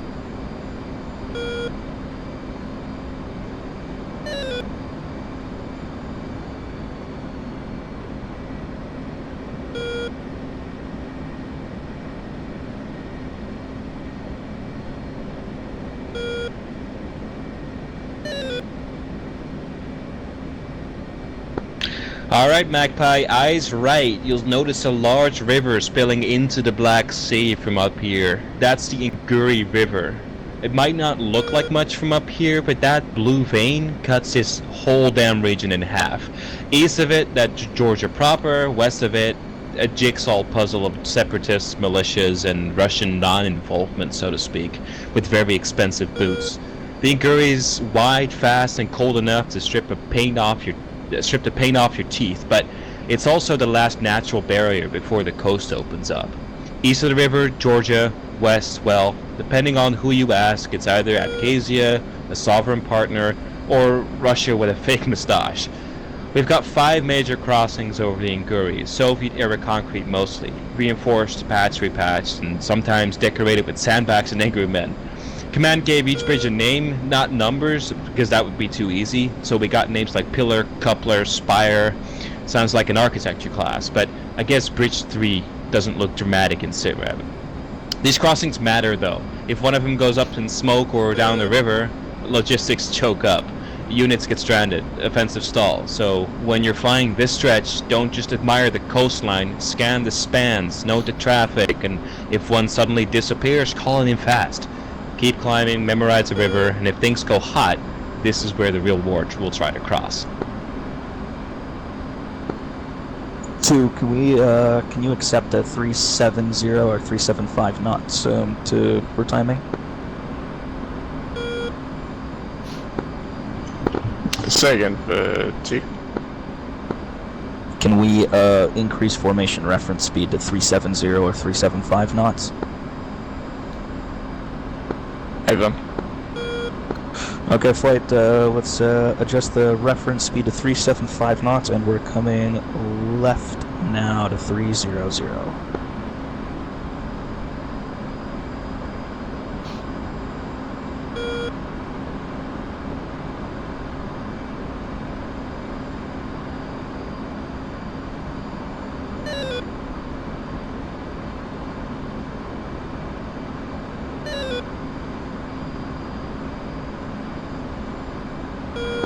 Alright, we're heading northwest now, so take a look to your right. That's the Gali district at your 3 o'clock. Eastern Abkhazia. It's one of the strangest, tensest spots in the whole region. Because on paper, it's under separatist control. In practice, it's still home to regional majority of ethnic Georgians. The separatists claim it's a part of independent Abkhazia. The locals still call it home. Tensions here simmer, never quite boiling, but never cold either. You'll see the landscape below. Farms, scattered villages, old Soviet irrigation canals. But look closer and you'll spot the patrol roads, the watchtowers, and the checkpoints that aren't always marked on any map. Some are militia run, some are just unofficial. The UN maintains a monitoring presence here, but their convoys get turned around often. The separatists don't want oversight. Rumor has it, a Georgian school teacher once got detained here for singing a folk song during class. That was it. No charges. 11 o'clock tracking line. No charges, no paperwork, just vanished for 2 weeks. Came back shaken and silent. The people here walk a tightrope every day. Too Georgian for the separatists, but too close to the front for the government to truly protect them. That's where the UN tries to make a difference. And yet these people endure. Every spring, they repaint the crosses on the graveyards and pray the harvest won't be interrupted by politics. 15,000. Command calls this sector quiet, and that just means nobody's shooting yet.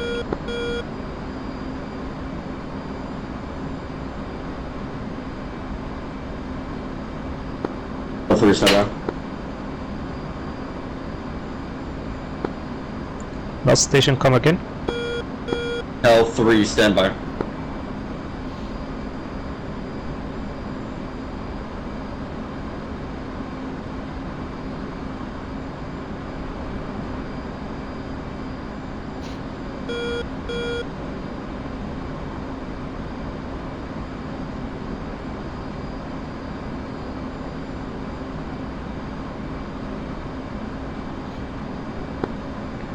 Discern and maintain 15,000 health rate. Come Rose.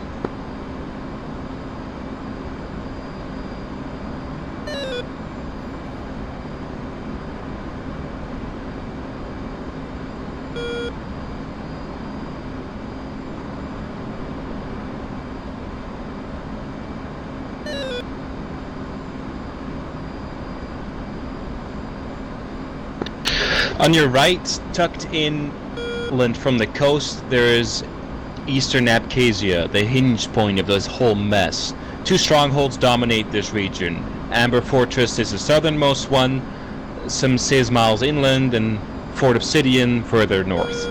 And closer to the coast, and closer to the coast. Think of them as bookends for bad ideas, with convoys and command threads running between. Amber Fortress, designation Papa Oscar Papa, Victor 01 is tucked into the farmland closer to the Nguri and controls traffic around the southern Gali district. Dug in, reinforced, and loaded with gear that doesn't belong to any particular nation. It's a logistics anchor and a C2 hub. If you're ever tracking truck traffic heading inland, odds are it's feeding or refueling through Amber. ISR spotted a satellite uplinks, a motor pool big enough for a battalion and what looks like a medical facility wrapped in camo netting. Command thinks Amber is where regional planners bunker up when things start to slide sideways. We don't touch it, of course, but if Obsidian gets lit, this is where the reinforcements come from. Remember where it is. If things start sliding sideways, you'll be sending those coordinates to your JDAMs.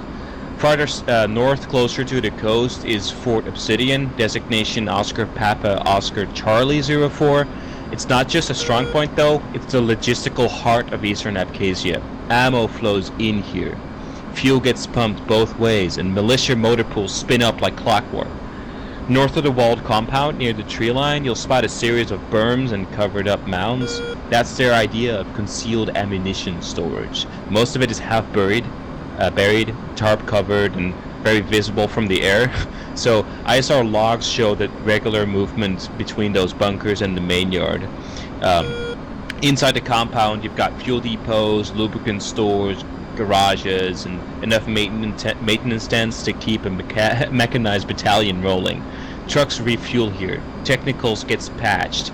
Even APCs have seen rotating through for repairs. It's a hive as much as a fort. Command believes Obsidian can keep militia forces supplied for weeks without external help. That makes it dangerous and very, very tempting. If Obsidian burns, the whole southern flank seizes up. Until then, we watch it, we log its activities, and we keep a strike package on the shelf, just in case.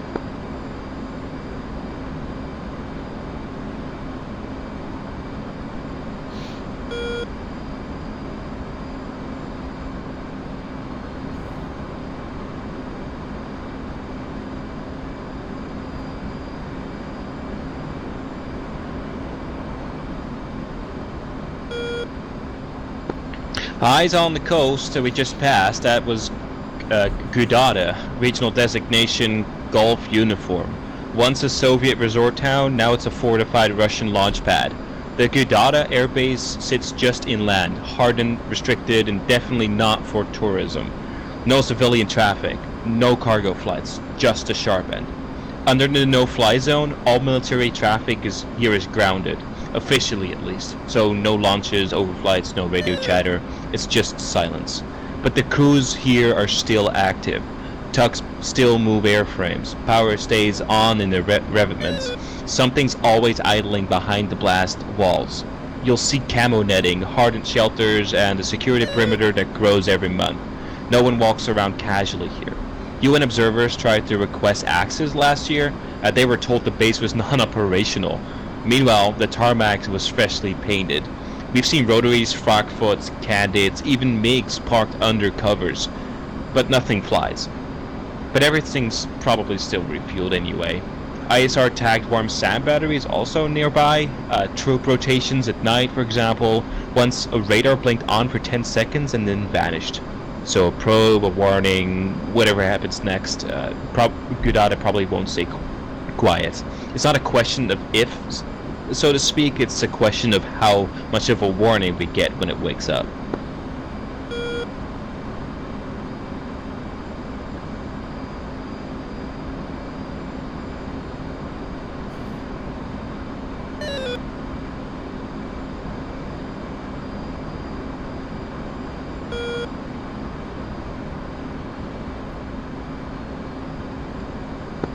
We also just passed Sochi International on the left. All gloss, no guns, but it's in the no-fly zone as well, so tread light.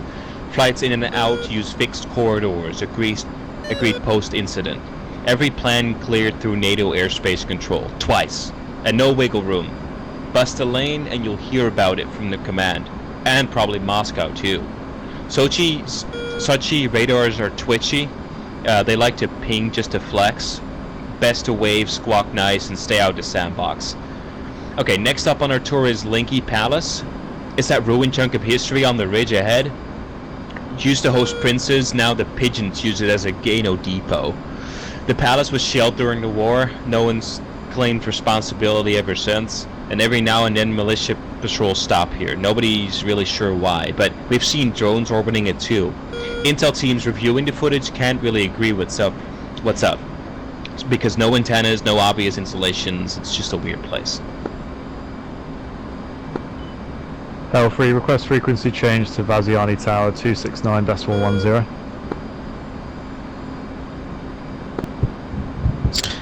L3, frequency change approved, push tower at 269.1. Tower 269.10, L3. L3, push uniform 2. We just passed the mountains that hold Lake Ritsa. That's stunning, right? I mean, the locals even say the water is so clear it reflects your soul. Since we're now heading back east, I ask you to pay attention to the big city down south. Out on that wedge-like cape, that's Sukhumi, the capital of Abkhazia. And the separatists control... and maintain 15,000. And the separatist crown jewel on the Black Sea. Send and maintain 15. Regional designation Sierra uniform. Once a major resort town, now it's a patchwork of reconstruction, checkpoints, and freshly painted government buildings. Down near the shoreline is Babu Hasara Airport, designation Sierra Uniform 01. One runway, half civilian, half military, and entirely overloaded. You'll see the transport aircraft, rotaries, and a few jets that don't really belong to anyone, likely because they're stuck in the no-fly zone. The field's got reinforced hangars though, a hardened apron, and a security perimeter that's grown by about 400 meters in the last 6 months. Just inland from the airport site sits the rail terminal, a key transshipment hub connecting the coast to Gudada, Ochimira, and points north. If you're wondering how Separatist outposts stay supplied, a lot of it rides these rails at night. You'll sometimes see flatbeds in broad daylight carrying BTRs, fueled drums, and every military tool imaginable. They don't even bother to cover it up anymore, which is probably why the militia is making a point. Sukhumi itself is crawling with militia admin offices, Russia's liaison teams, and more surveillance gear than you'd find in a NATO brigade HQ. Every phone call gets bounced, every foreign visitor gets tailed, and every drone that flies overhead locks something new. This place matters, politically, logistically, and symbologically.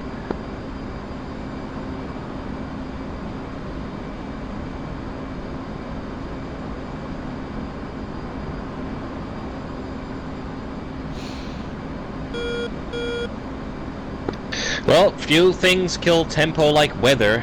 Bad weather, that kills flights. Good weather gets you complacent, like now. Here's a short version. Clouds lie. Just because they look thin from above doesn't mean that they won't eat your SA. If you're flying low, assume every puff has a rock on it. If you're flying high, enjoy the icing buffet. Fog on the coast rolls in fast. Visibility can go from 20 clicks to where's my wingman in a heartbeat. If Batumi disappears from your targeting pod, climb. Wind, always assume crosswind. The windsock is lying. Also, never trust METARs from Sukhumi. They've been clear skies every day since the war started. Someone down there is just copy-pasting weather like 2002. Bottom line, check the weather. Check it again, and then fly like it's worse than that. Georgia gives no refunds.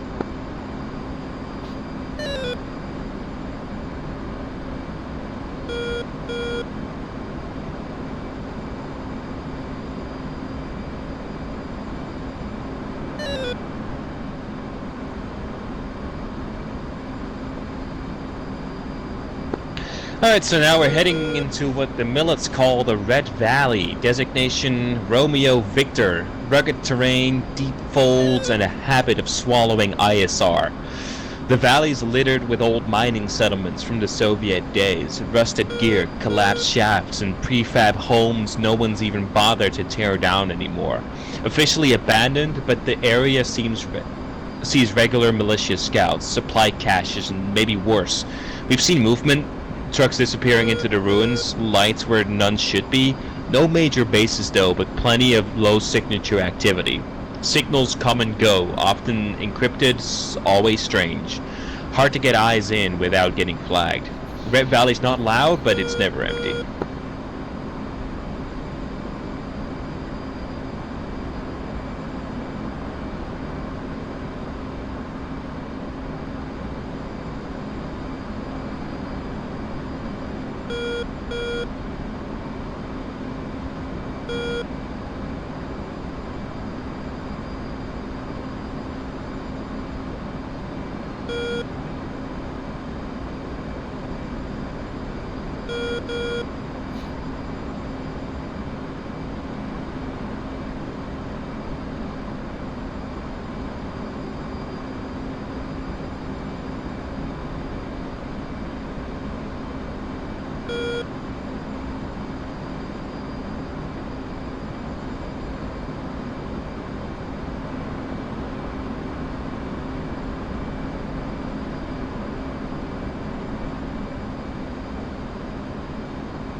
Going left to 100. Is everyone doing okay back there? You guys asleep yet?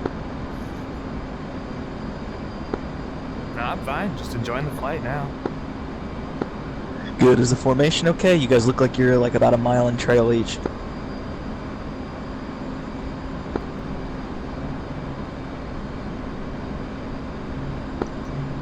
Chief 1 Thorn Rose, QNH is 3012. Yeah, doing okay back here. Push I'm tower at number 5 is at 2 269.1. miles. Tower 1 269 and decimal 1, QNH 3012, Chief 1 pushing tower, thank you very much. Everything looks pretty good from the back. It's just because everyone's just kind of slinking around, kind of what you would expect. We are a human centipede right now. Just let me know if there's an issue, guys. We'll keep going.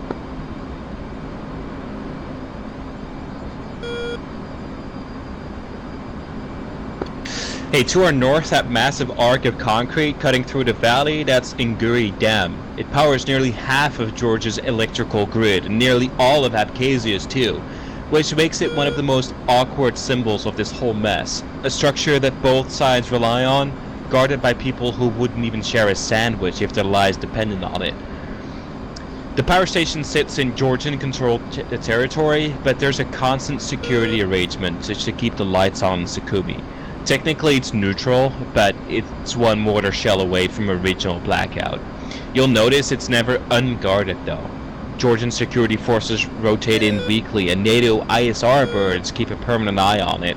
We've logged militia scouts near the southern intake channel 3 times in the last month. Nothing came of it though. Yet. Oh, and for the intel-minded among you, or anyone who's accidentally volunteered for a desk rotation, here's how the Inguri Dam figures into the big picture. Security-wise, the dam falls under a standing bilateral protection agreement, Georgian Interior Ministry units on site, with remote eyes from the UN observers and NATO ISR. No one says it out loud, but if shots are fired here, the mission turns into a containment op. Fast. There's a reactivation protocol for spillways and downstream locks though. Engineers can force a rapid drawdown if sabotage is suspected and flood the channels. Deny the area to the enemy forces, for example. But it's a one-shot card. Use it wrong and you flood half the valley, including a bunch of UN checkpoints. Evacuation planning for the Western Valley assumes the dam will be neutralized in the first 72 hours of a hot war, either by sabotage, precision strike, or just a loss of control. That's why you'll see the refugee staging areas well clear of the flood zones. We've got airborne evac routing tied to damage triggers on the reservoir. If the dam takes a hit, even partial, rotary assets from Batumi and Sanaki go into immediate pickup posture. So if you're ever tasked to loiter over the sector with orders to observe infrastructure, don't yawn. You're babysitting the keystone of the entire Western grid, and everyone knows it.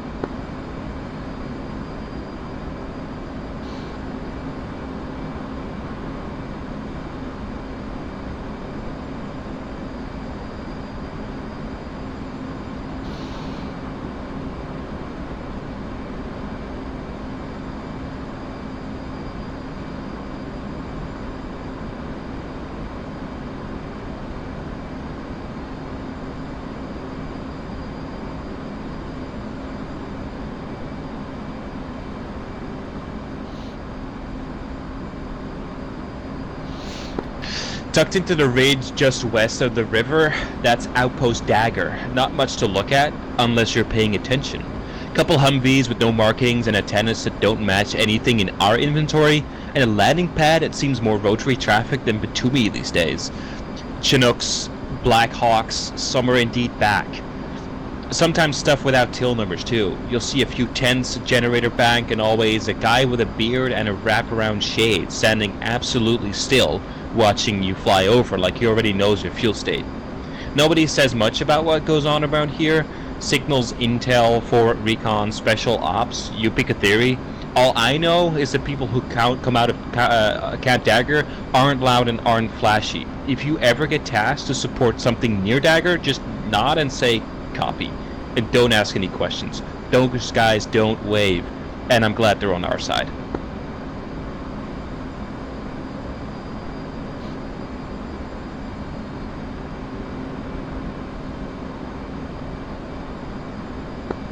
Alright, we also just passed Cap Amber. This lane runs just east of Abkhazia, over the Inguri River line we just flew past. If you're looking for a place where the whole region could blow up in 5 minutes, that was the place. The mighty Inguri River is a real last geographic barrier before the coast. Wide, fast, and cold enough to kill you even in July. And it's in the line. East of the river, Georgia. West, well, depending on you ask, it's either Abkhazia, a sovereign partner, or Russia with a fake mustache. Like I just said.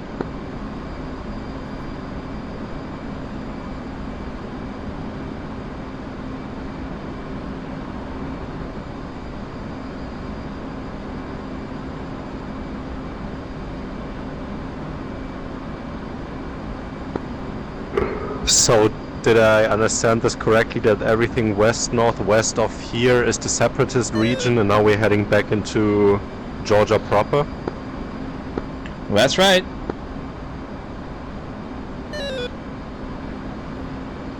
If you discount Outpost Dagger, though, I'm glad they belong to us.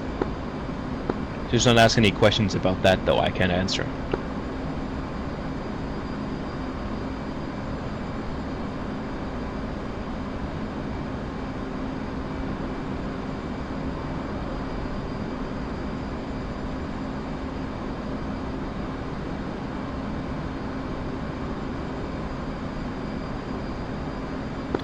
Alright, if you look below us in a couple miles, that's the Rioni River. Wide, slow, and heavy with memory.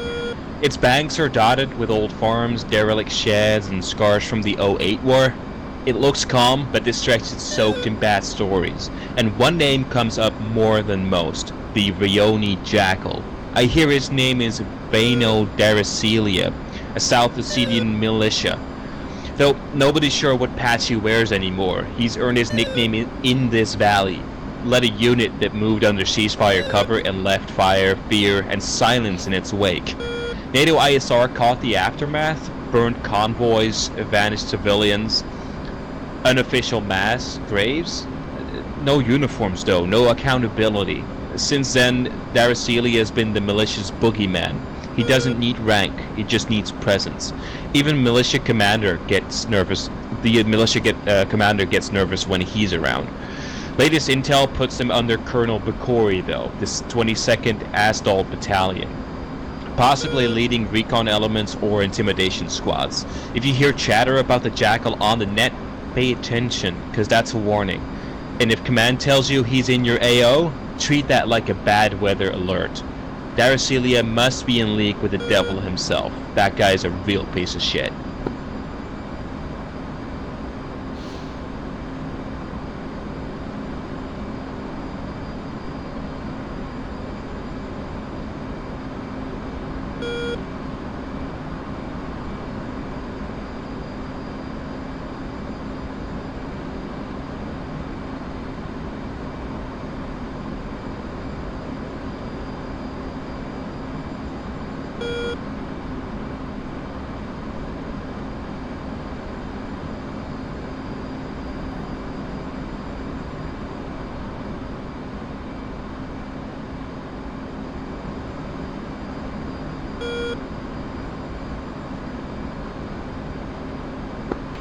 Alright, Magpie, time for some wisdom from your barely paid tour guide. I was also a pilot, by the way. Let's talk deterrence doctrine.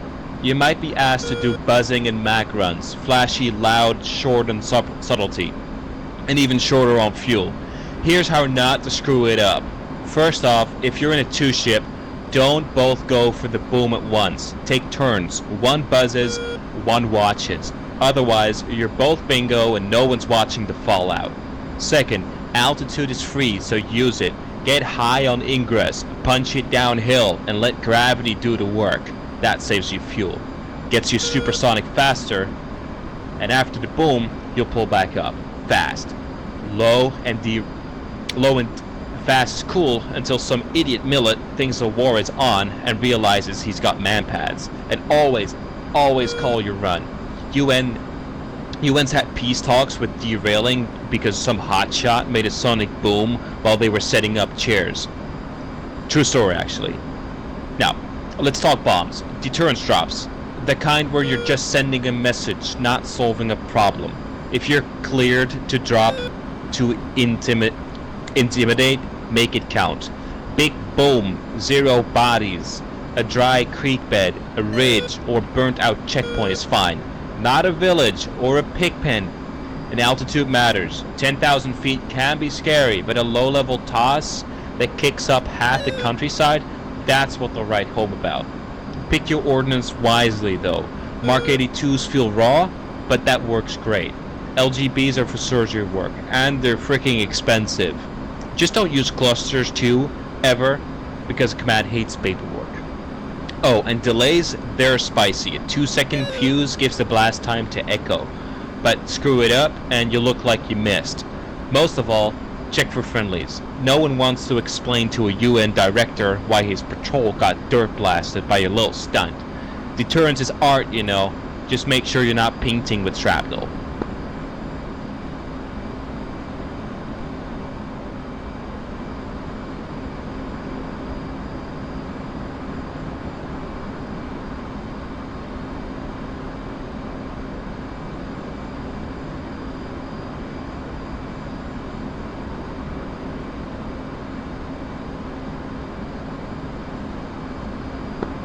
Flight fuel check.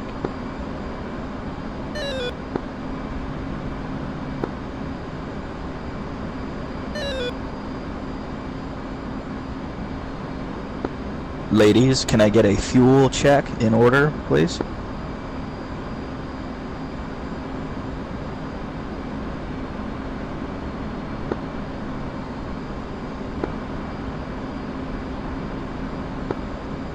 What happened to 2? Well, 5 is at 4.4.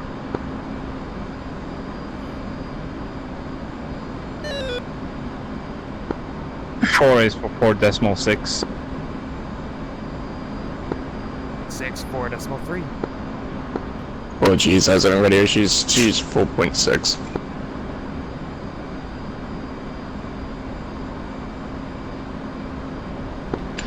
Okay, we're approaching South Ossetia. Swing your pass to the UN camp onto of that hill E-head, please.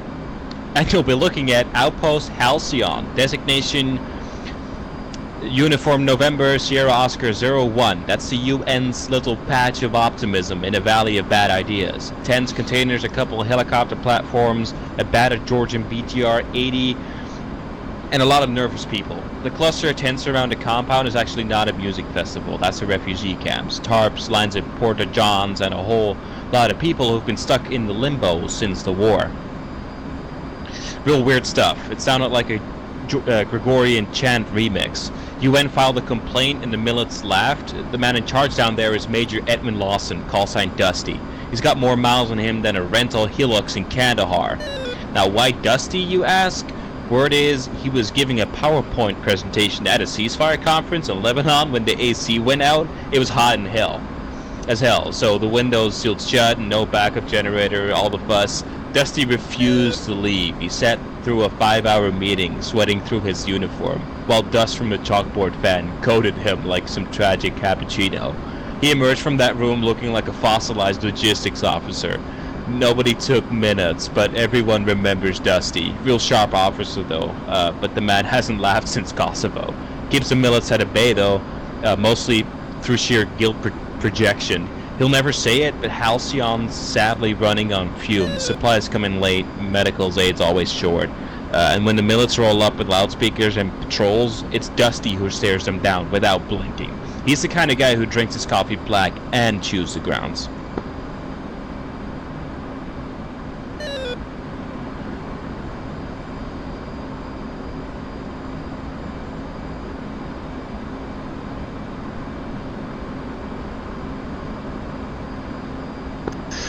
Alright, if you look below you, there's a small creek winding through a shallow valley, but don't let the peaceful look fool you.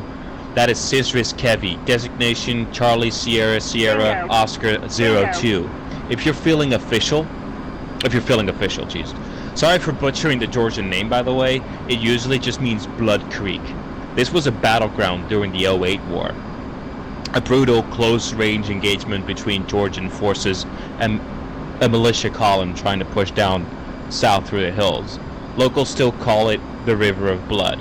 The name stuck for good reason.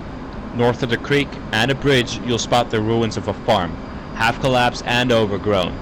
That was a fallback point for a Georgian mechanized platoon. They held out for hours, so you'll see the burn wall marks, shattered walls, and one lonely satellite dish still clinging to the chimney like it's waiting for a signal. Scattered around the farm are rusty bones of armored vehicles, some BMPs, trucks, tank hulls, and one old T-55 is technically still intact. Missing both treads though, but the rest is there. They say kids used to climb in it and pretend to be tank commanders. Now it's just a landmark, scarred steel, sun-bleached, and half buried in blackberry thorns.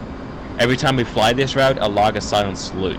The ground doesn't forget, and neither should we.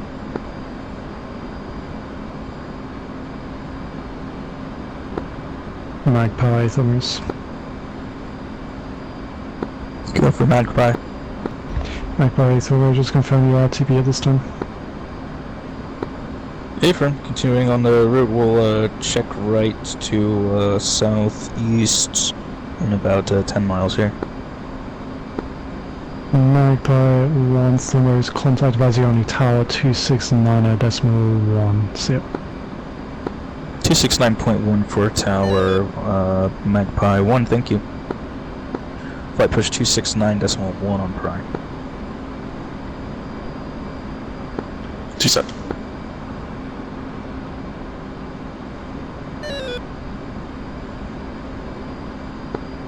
Four set.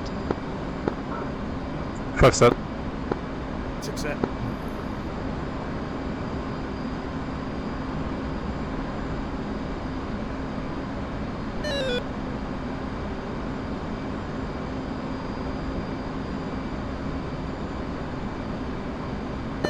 Okay, flight, let's check right reference 13 and get ready to check in.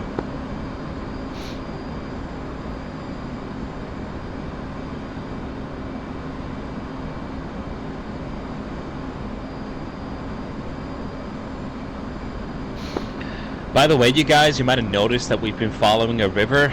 It's called the Kura River. It's the spine of eastern Georgia. Flows from the Turkish border all the way to the Caspian. But around here, it's more than a river. It's a psychological border. To the north, militia-held hills and separatist checkpoints with too many antennas, and to the south, Georgian farmland, UN patrols, and NATO pilots. The Kura is also a natural barrier for armor. If fighting ever kicks off down here, whoever controls the crossings has the tempo. That's why you've got so many eyes on the stretch. Checking in with tower on Pride, guys. Magpie 1, check. 2. 4. 5. 6. Vaziani Tower, Magpie 1 with you. Hey, R2B guys. continuing the end of the tour. Magpie 1 radar contact, QNH 3012, runway 31 in use. What type of join do you require? We're just like a straight in. We're here in trail. QNH is 3012 and the active is runway 31. Magpie 1. We'd like to start a descent early and maybe cut the corner here for a straight in if that's alright.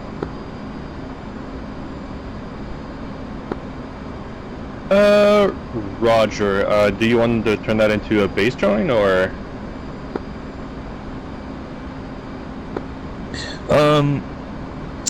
Yeah, let me, yeah, we'll cut a, high and tight early, left base for runway 31 if that's okay, and we'll, dive out of our altitude now. Roger that. You can start your descent at your discretion. Expect left base join for runway 31. Flight, bring it in, keep it in trail, but bring it in, and we're descending, and turning left soon.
Two's on about 450.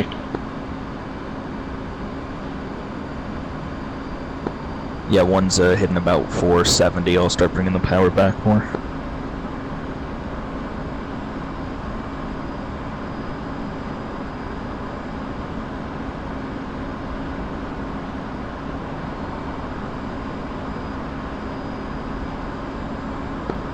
Visual on the runways on our 8 o'clock now. This is true, we're turning left. So guys, check left, 90 degrees.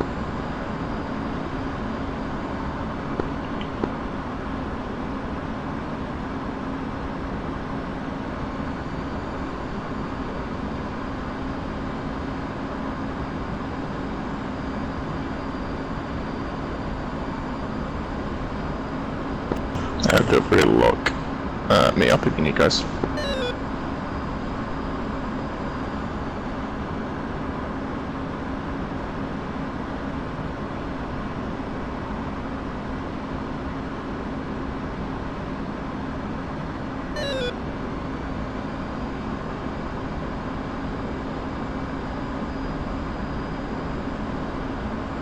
Okay, we'll stay up about 04, and we got just one last little bit of the tour left.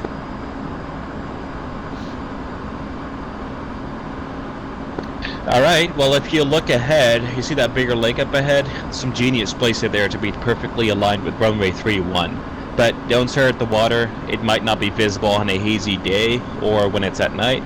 The real gem is that bright white railway bridge just short of it. It's very hard to miss, wider than a UN memo and twice as rigid. Someone started calling it snow rail, very cute, but it's stuck. Once you have the bridge, you can follow the road leading up to it at 4,000.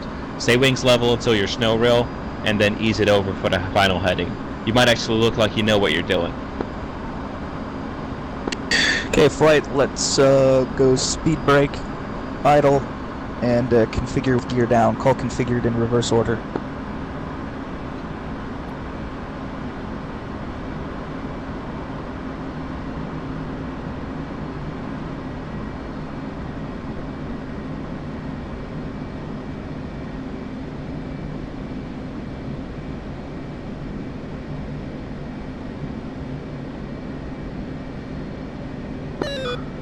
Magpie 1 is base to final in trail runway 31.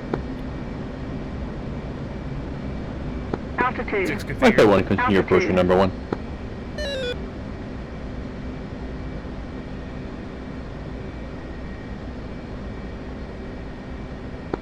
Come on guys, configure and call it. 5 configured. 4 configured. 2's configured. Okay, altitude. 1 is 250 altitude. And slowing, now configuring.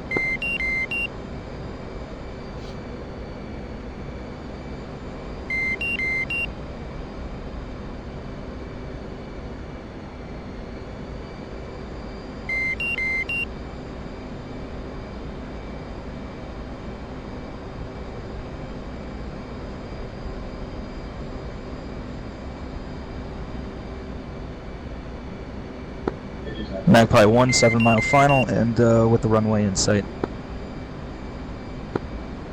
Magpie 1, runway 31, clear to land. Runway 31, clear to land. Magpie 1 will land in turn.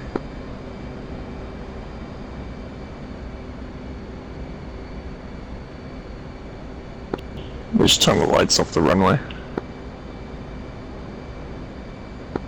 That's alright, once I touch down, you guys will, the lights will turn back on.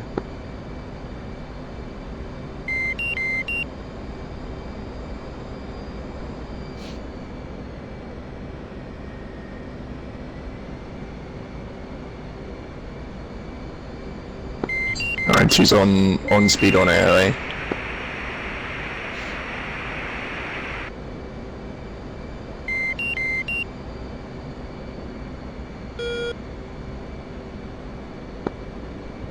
Same. 5, same. 6, same. Looks like you're lined up with the taxiway one. Yeah, I think so as well. We're just trying to find it in the darkness here. I don't have NVGs. Runway is between the two red lights. So 2 red lights are on the right of the runway, and then the single red light on the left of them is on the left side of the runway. Okay, adjusting. You see this, the 2 pairs of blue lights between the sets of red lights? Running, like, the runway direction? Yeah, one's just gonna go around. If you see it too, then you can be the number 1 to turn the lights on. Alright, I think I'm visual. I'm gonna go for it. I see the error of my ways. Yeah, we're just going around, and we'll turn on our nav flare as well. Magpie 1-1 is going around. There's a town, Magpie 1-2, is there any way you can turn the lights on for us? Enable.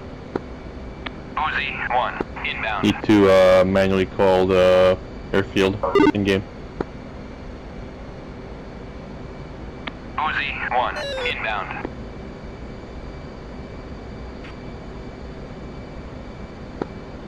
Confirm that it's the one that's not lit up with the blue lights.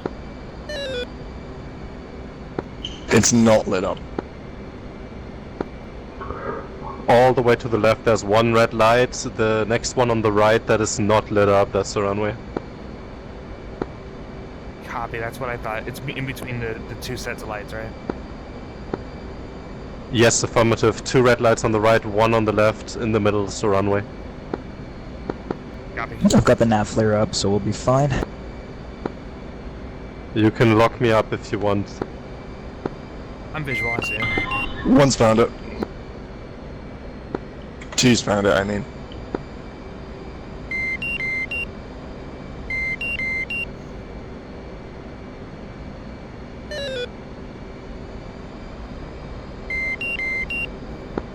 Hey look, lights.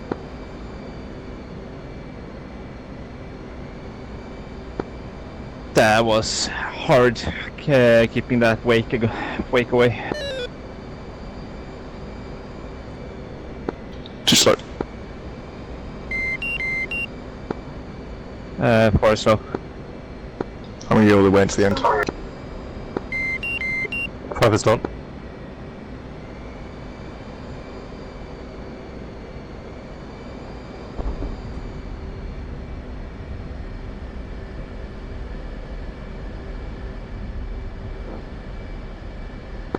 Magpie 1-1 downwind. Or correction, finals gear down. Magpie 1-1, runway 31, clear to land. 3-1 clear to land, Magpie 1-1.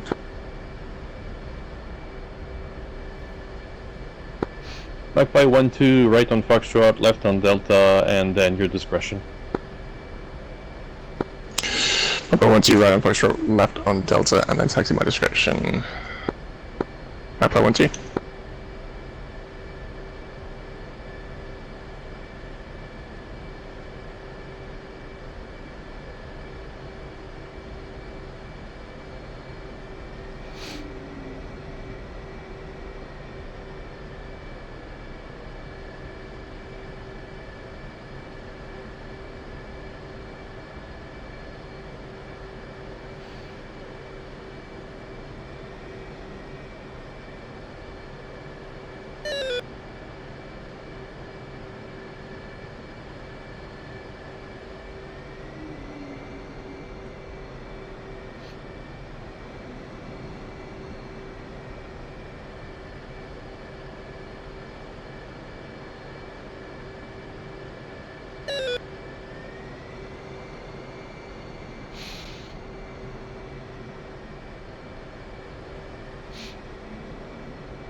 I really can't see shit. Yeah, it's kind of hard. It's a little hard to see. Well, this is better than flying in the sun, that's for sure.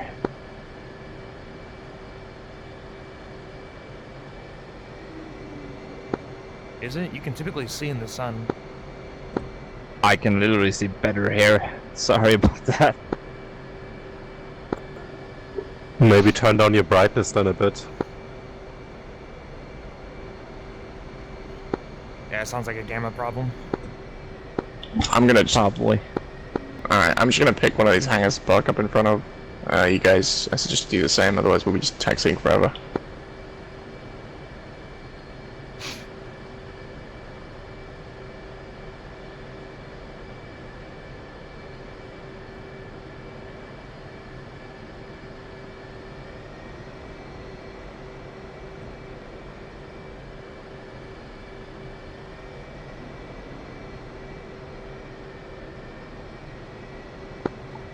Whoops. Alright, Magpie, you're down safe. Welcome back to Georgia's finest slab of concrete. I've done this loop more times than I can count.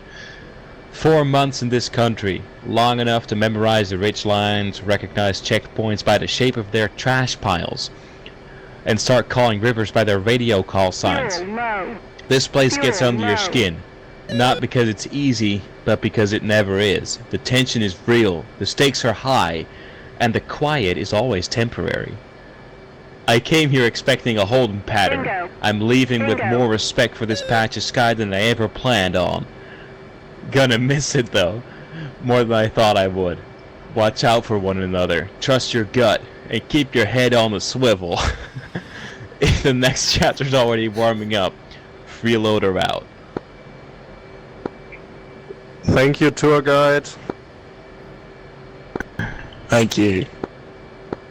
Thank you. I guess I have to say. And Magpie 1-1 is cleared off to the northeast at Echo. Taxi depart. I feel well immersed. Magpie 1-1, right on Foxtrot, left on Delta, and then right again on Golf. Right Foxtrot, left Delta, right Gulf. Magpie 1-1.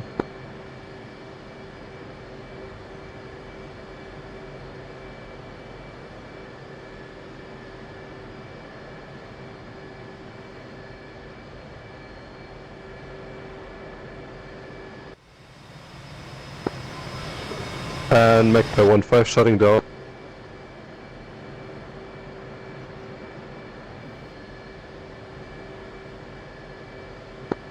Six is doing the same. I'll see you guys in Discord. Yep, great.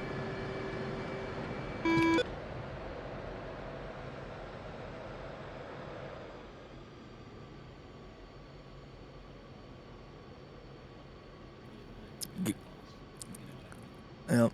Alright, I'm unmuted. Did everyone enjoy their hobby today? Yeah. Yeah. Well read, Derek. I mean, good weather, you know, good company. It's nice and chill. I can agree on the company. That was fun, but the wake turbulence was horrific for me, at least. Yeah. At least during over the mountains, Jesus couldn't keep that thing steady.